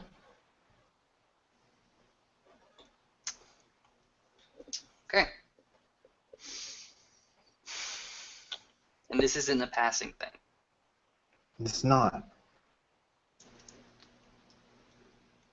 Daniel, are you sure? I Here's am. the thing, Daniel. I've been where you are right now. I've gone ahead and grabbed the nearest thing that felt comfortable. And I got burned quite a bit. This was like ancient history right now, but it was the first time I got out, right? Still trying to figure out what I was. Josh was still Josh. Josh was still Josh. Josh was still trying to figure out who Josh was, okay? Josh found somebody who was willing to listen for a very, very long time about a very, very many crazy subjects about very, very much about his own angst. And she dutifully listened to all of the shit that Josh laid out. And that was a particularly short-lived relationship. Simply because she figured out that I wasn't bullshitting her. She realized what I really was. She went ahead and bought into the propaganda very, very hard. And now I can't go back. I can't go back home. Because of her. I'm sorry to hear that. I'm more sorry than you. But Daniel, be very, very careful. I will. Worry. Okay. Need a refill on the tea? Yes, please, thank you. So, what's this girl like? What do you like about her? I can... And then we'll go to his kitchen. I can talk with her, and she can talk with me, and it's... I can't explain it, it's just... It's special. And he gives another cup of tea to Josh. Thank you. Again, Josh will go ahead and drink the tea a little bit too quickly. Go ahead and burn his mouth a little bit. I gotta stop doing that. Learn how to drink tea. Never. Yes, you should. So, what do you think it is? Is it the fact that she's an apprentice? What? The fact that she may know a little bit more about the world and a little bit more comfortable with the weirdness?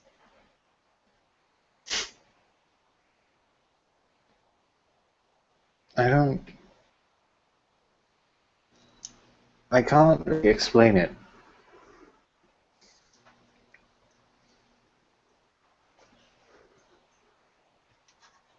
Yeah, you should probably go to Artemio. I already did. He provided the opera tickets. You really went to the opera? Yes, with her. After that, we went to Taco Bell. Okay, so you went to the opera, then you went to Taco Bell, and I presume that you went to her place, since this place is haunted. Her place. Her place is the place of the wise man, as you call it. Okay, so you couldn't bring her, so she couldn't bring you back to her dorm, you couldn't bring her back to your dorm. I'm sorry, man. That would have been a fantastically romantic night. No, she was here for a little while. Oh, how did Methoxyl take it?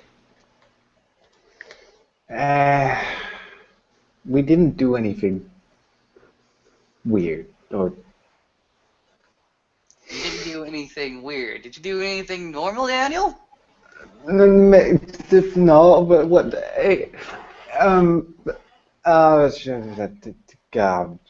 That depends, I guess.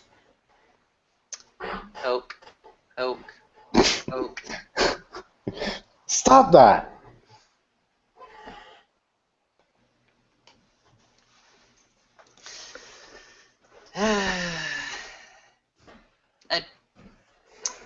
You know what, Daniel? I hope it does work out for you. I really do. Guy like you, you didn't do anything bad. Maybe you deserve a little bit of happiness, maybe. Maybe. What? You know what Artemio said to me? What? Go ahead and just do it. Live your life. I'm gonna have to go talk to Artemio about that particular advice. Well, he said to me he created love, and I have to agree with one thing, it's weird. Love makes you make bad decisions. He said that to me as well. You have to make sure that the person that's going to be on the other end, you got to make sure that the person is worth making mistakes for.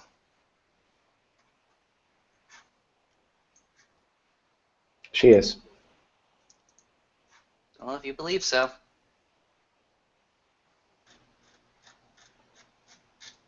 She is. Oh, I hope so.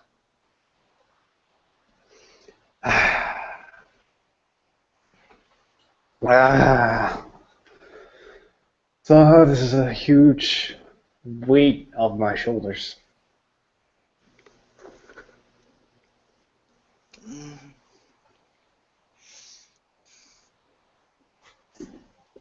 Well, I have no luck in love whatsoever. I'm lucky, but doesn't mean I have any skill with it. Well, what about you and Lily? I mean, Lily? Oh, we just fell in with each other.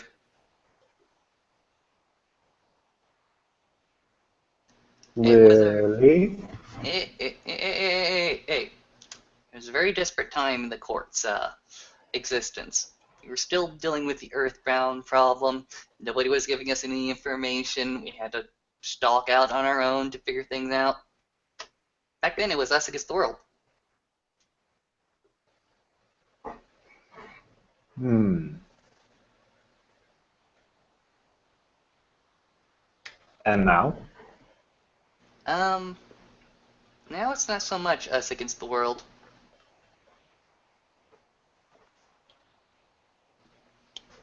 Things sort of settled down a little bit. I mean, there's still the Jersey people to go ahead and work out, but that's more of a court issue than anything else. Hmm. So I Most of guess my that's life, so I most guess of my that's life, why you wanna. Never mind. no, go ahead. So that's why you wanna go? Hmm? Uh, do. Josh goes ahead and looks at the tea in his hands. It's quite going a little bit lukewarm. It's still very, very warm, and he says, eh, maybe I'm trying to come up with a little bit of a magic that brought us together. Maybe I'm looking for a second honeymoon. Eh, I don't know. Just tell her that. Just say that to her. Tell her that the magic is gone. No! Tell her that, for fuck's sakes, that you just want to be together. I don't know. You're a weird guy. I'm a what now? I'm a weird guy. Mm-hmm. Oh, what can I say? I'm trying to keep the city from exploding. I kind of forget about myself. That's what I want to run away from. I want to run away from the city. Fly. Like an eagle over the sea. I know, right? I want to escape. Seriously.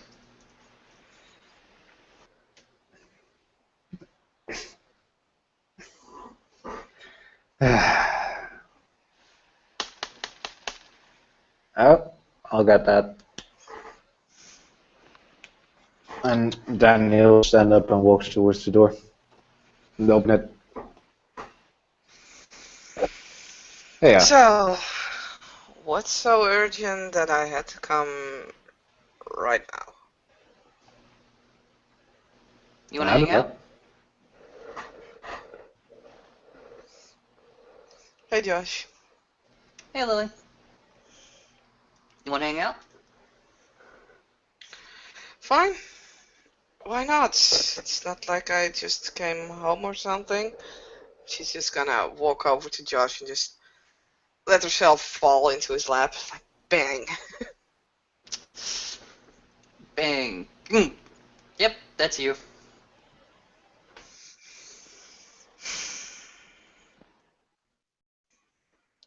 So, hanging out. Well, now that we are alone, what has happened here? Now, no, did you call your people at the zoo? I just carried my stuff up to my dorm. What do you think? Okay, this is discussion for tomorrow, I guess. Well, if there's something wrong there, please say so. Oh, nothing that can't be fixed. Okay, what's going on there? Josh? There was an animal attack, okay? People got hurt. What? Jumps up.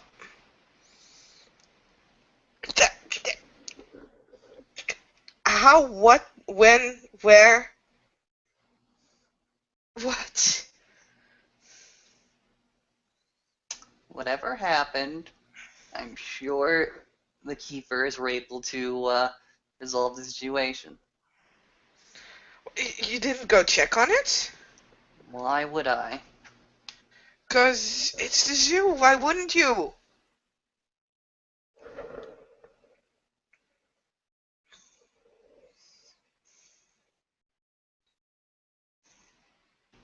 I can't be everywhere.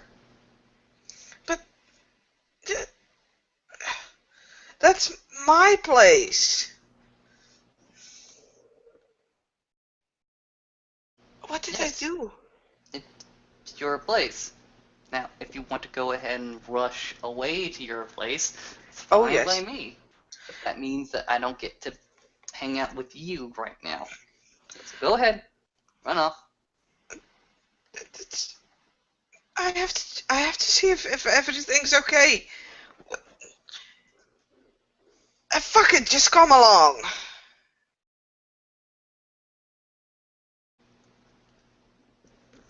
Fine, fine, fine, fine, fine, fine. It's not like I was gonna rest my feet anytime soon. Daniel, you too. And she's just gonna grab Josh and Daniel's arms. She's just gonna drag them away to the. Wait, what? Whoa! Oh yeah, to the door. To the door. She's actually. Oh fuck! I think I need to roll flashbacks at this point because this is she's kind of panicking. Great. Oh gods. Oh yes. That's a willpower roll.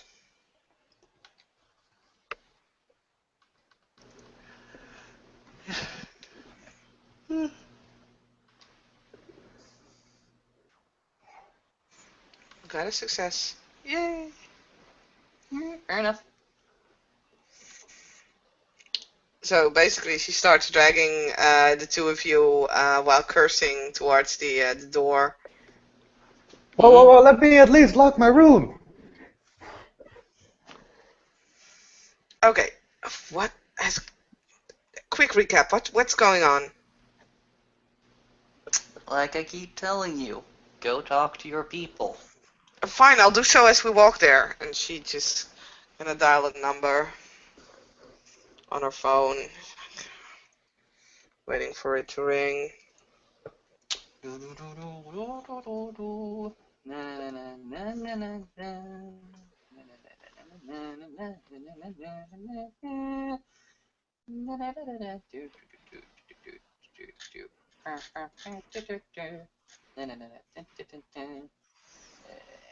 Fudge.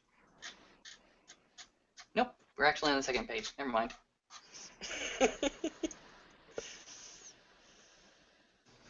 Ring, ring, ring, ring, ring, ring, ring.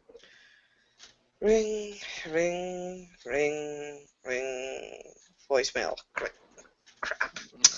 Oh, I hate it when I get voicemail. Alright, roll your, yeah. Actually, you have an ally in the Bronx Medical Zoo Academia. Okay, level 2, okay. So, you go ahead and call up one of your, allies, one of your, contacts within the Bronx Zoo. If you want to describe them, go ahead and do so. Contact that I'm calling is a, oh fuck, I need to look that up. What kind of contact did I invent? I believe it was one of the veterinarians who also from time to time gives seminaries at the Fordham University. Okay, yeah, you call him up. We'll call him Dr. Clive, Dr. Ann Clive. You go ahead and reach Dr. Ann Clive's number, and you go ahead and reach her. She asks you how you been, how was your trip to San Francisco, did you have a good time, sorry to hear about your loss. Yeah. Everything was okay.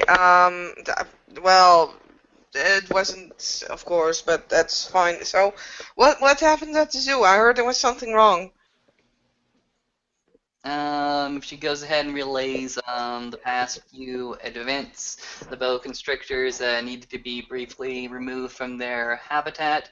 She then also goes ahead and goes into various details of the zoo life, and then she tacks on to the bit of information that you want.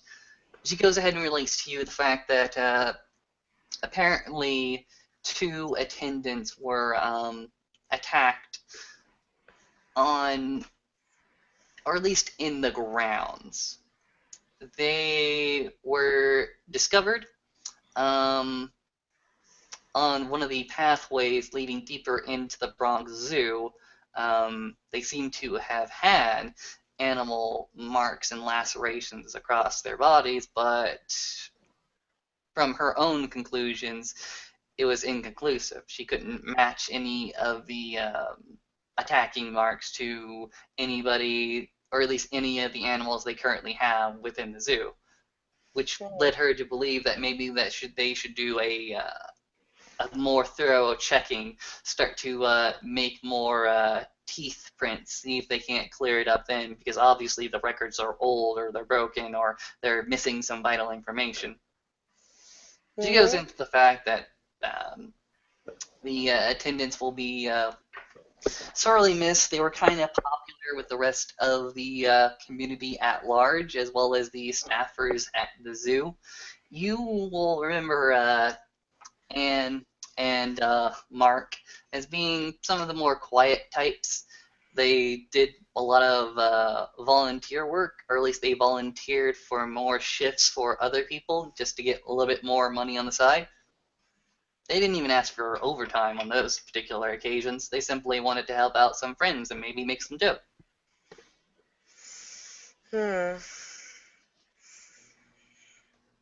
Wow, that's kind of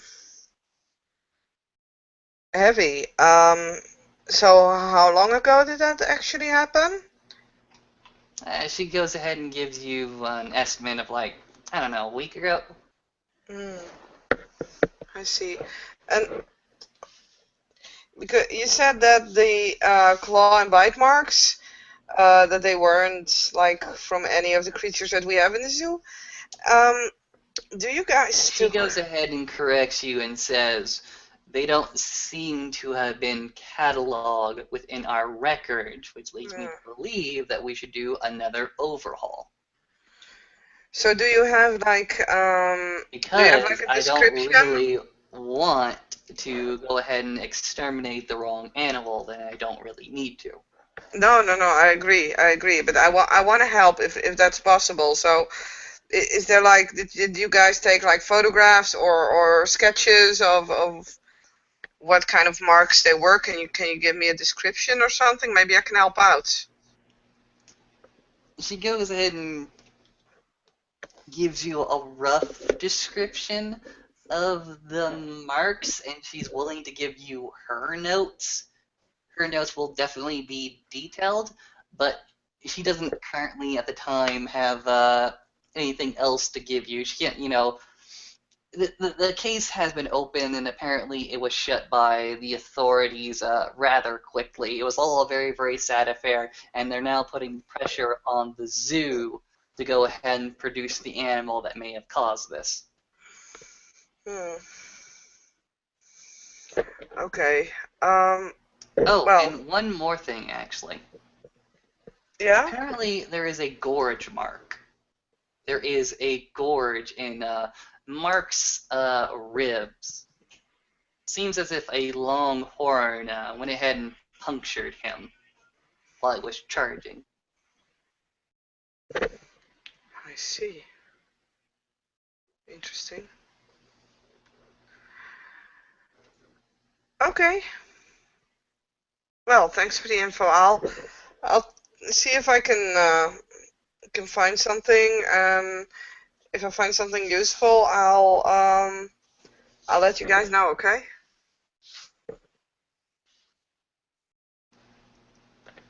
Yeah. Um, Dr. Ann Clive just goes ahead and says, "I'll be here making a mask, or at least molds of the tiger teeth. Though it's not one of the tigers. I would hate to lose Simba." I'm pretty sure that it wasn't. Are you sure? She seems to be uppity more lately. Oh, okay. Well, maybe there's some. I'll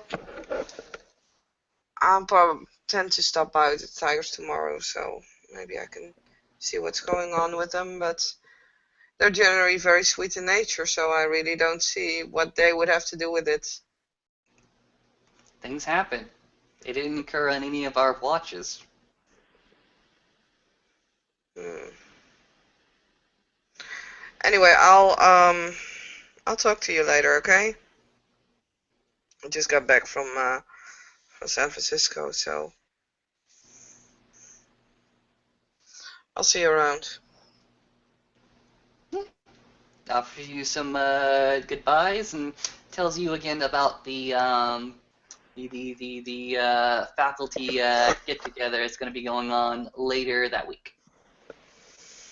Okay, awesome. Bye bye. Click. There you go.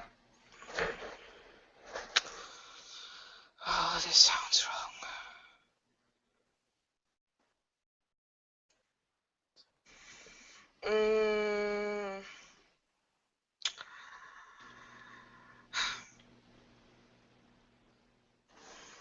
Right. Maybe I need to think this through before we actually go to the zoo. That's what I thought too. Can we go to your place, Daniel, again? Sorry to have dragged you all downstairs. I just, I know. We can go to my place as well if you want to. no, it's fine. It's fine. It's perfectly fine. Well, he'll just walk back up the stairs again. Yep. Josh goes ahead and yells after you, Daniel. Don't worry. It's much better than what it could have been. She could have dragged us all the way to the zoo. Sure. Yeah, you could have.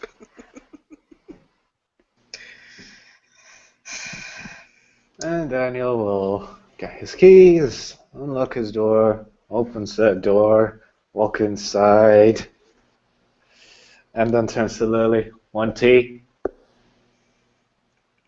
Do you have something stronger? Don't give her anything stronger. I have tea. Honestly, Josh. Okay, fine, tea. Tea it is.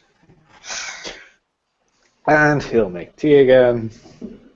Hello, And he'll Stuart. pass another glass of, like another cup of tea to Lily. Lily starts pacing around through the room. She's like, okay. Can I do from the information that I got from my contacts, can I make a, I don't know, what would I need? Intelligence. I would first like to make an intelligence animal kin roll, but afterwards, because I have a feeling that I know where this is going to go to, I would like to make a intelligence legacy roll. Yeah, sure. That's possible. You'll be given a description, or at least Dr. Ann Clive's notes later on tonight, perhaps in a envelope once you go and visit her, or perhaps in your email, and go ahead and roll it now, just in case. Okay. Let's see.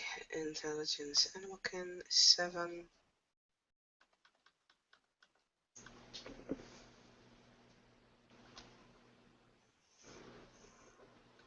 Hey, only 2 successes.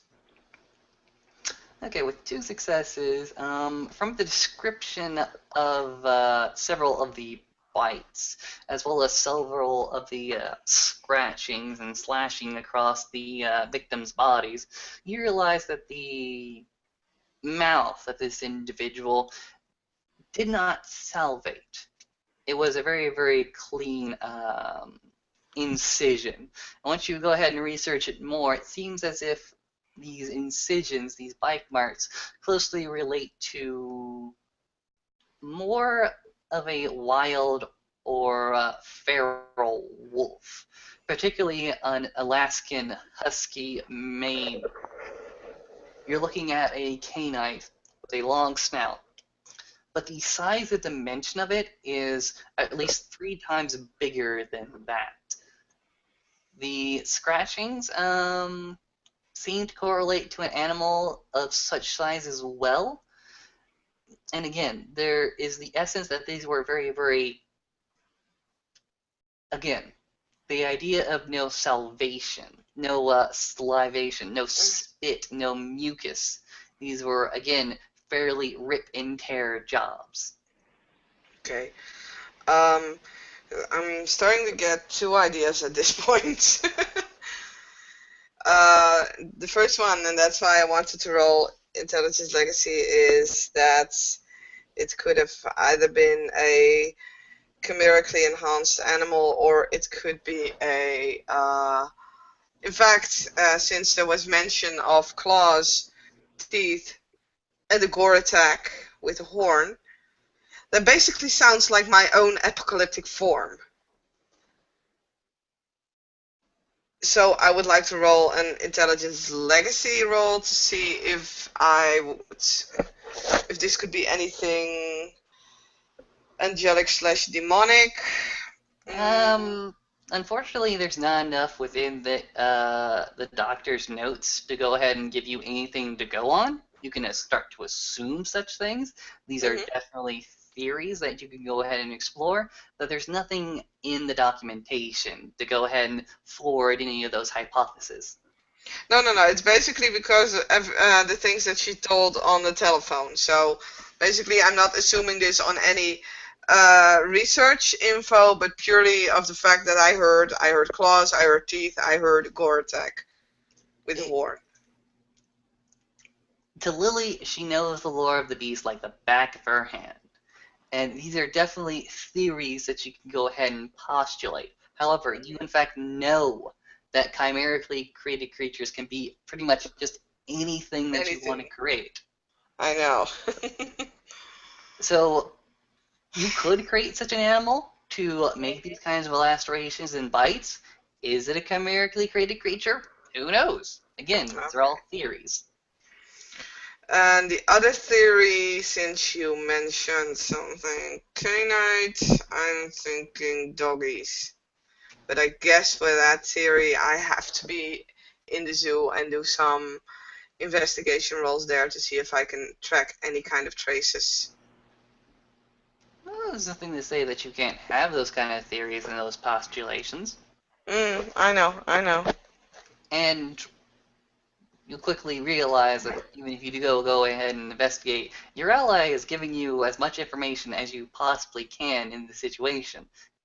It's been cleaned up. They're trying to get on with their lives. Fucking hell.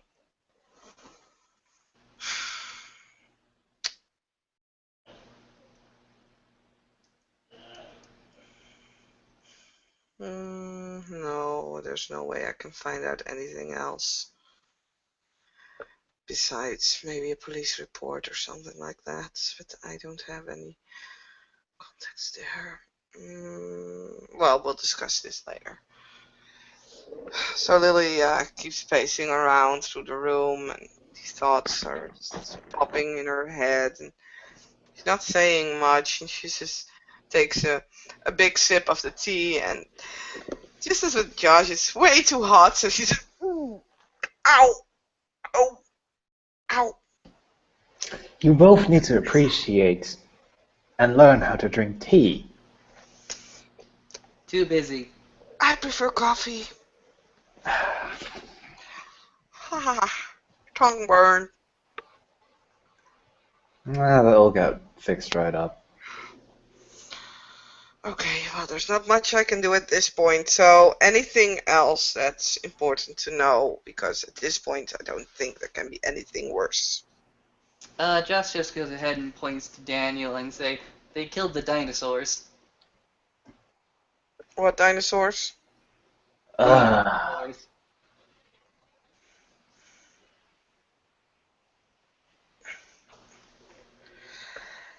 Explain! Fine. Okay, so you know Alex, right? Yeah, the new, old Victor, maybe not Victor guy. Right. So there was an earthquake in Hell's Kitchen. I see. So, and he gave us an address to figure out what happened there. And this address kind of was the same as the map that the malefactor had. Gee, figure. Right. So we went to that address and took an elevator, put in some sort of code, and went all the way down. Mm-hmm. And I'm talking about 5 miles underneath the earth. Okay. So we walk, and we continue walking until we get into a different realm, and yet it was the same realm. Something Yeah. preserved in time. Awesome. Okay. And there was this gigantic tower there. Mm-hmm. So we decided to check out said tower. Mm-hmm. Said tower was something that created the earthquakes. Surprise, surprise. Mm-hmm. And it was rebooting for another earthquake. Why?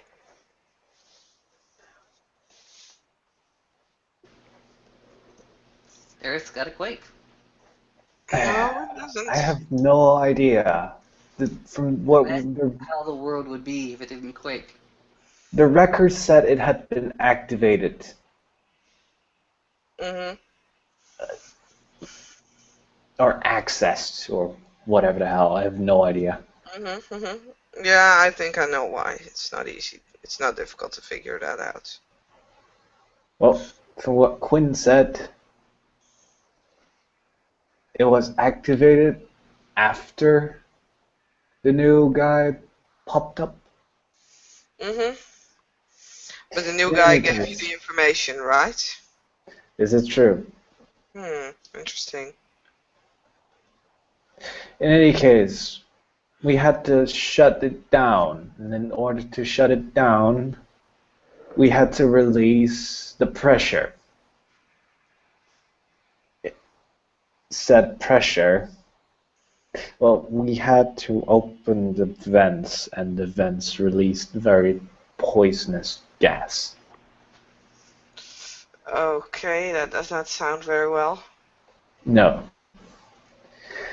All the creatures that live there, except maybe one of them. Yeah. So, kind of creatures that live there? I guess. Yeah. I was already guessing that much. Oh man, that sucks. It would have been awesome to see some dinosaurs again. Well, one of them escaped, which Okay. I So, don't know if that's a good or bad thing. I'm gonna say bad and no, good. that's a good thing. That's a good thing. We have a potential Tyrannosaurus Rex walking around. Yeah? So, what's the bad thing? I don't hear any bad thing here. Just means I have to make sure that we find it before anyone else finds it. It's no problem. Your confidence fills me with hope. Good. Not me. Cause, oh, fucking hell. Fine. So, find out what happened in the zoo some way. Track down a T-Rex. Awesome. That means we need to go to that place again, I guess. Okay, cool. Yeah, can do. Anything else? Also, I think we need to, because that was the map, and I think we need to make sure that we are at certain locations before anything happens. That would be awesome. Instead of just waiting around, trying to prevent stuff from happening instead of letting it happen and then having to deal with the shit. You know what movie I want to see right now? Jurassic Park. Very funny, Josh. I would prefer to I'm see very simple Jurassic. man. Yes, I know, hon, I know.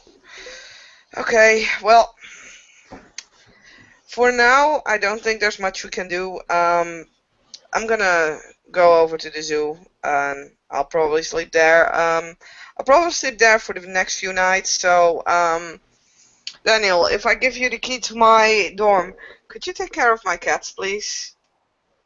I have no Oh, idea how to deal with animals. yeah. That's okay. Just what? You Yeah, want to do it, yeah, Josh? about that. What? You left a window open? So I do that all the time. Yep, Oh, yep, swear. I'll go ahead and let you find that out yourself. They'll return. Don't worry. Yeah, I'm very, very sure they will. Oh man, all the things.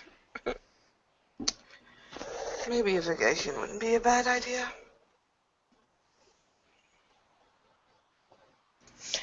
Well, anyway, if that's all, or if there's something else massively problematic. No, no, there's no trouble except for what that you bring yourself. Hmm. Okay. So, let's go do something fun. Let's go watch a movie. No, not Jurassic Park. Ah, sorry, my time's already up. Bye. Oh man. Just simply goes ahead, grabs the closet door, and goes ahead and does his little side trip maneuver and says, "Yep, sorry, you wasted all my time. Bye." Uh, Want another cup of tea? do you have something stronger, please?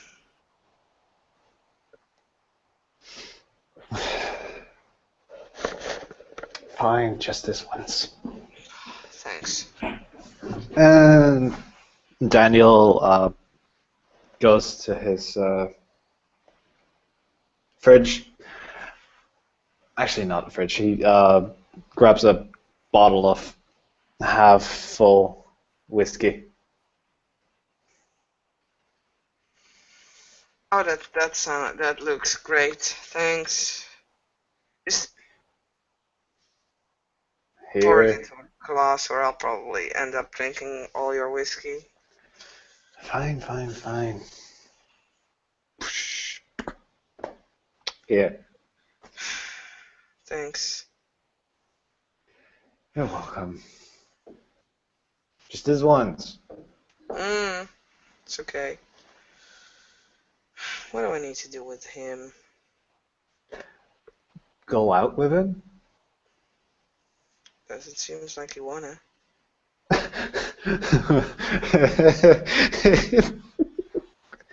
Oh, he wants to. Right. Well, I don't know anymore. Let's just hang around and for a while. We'll see what happens. And we need to close this scene because this is going on way too long. Alright, more than welcome to. We go ahead and end the scene with the Angel of Death and the Angel of the Wild going ahead and trying to forget most of what has happened. And the other Angel of Death has many, many miles to go before he sleeps. And we will end our scene there.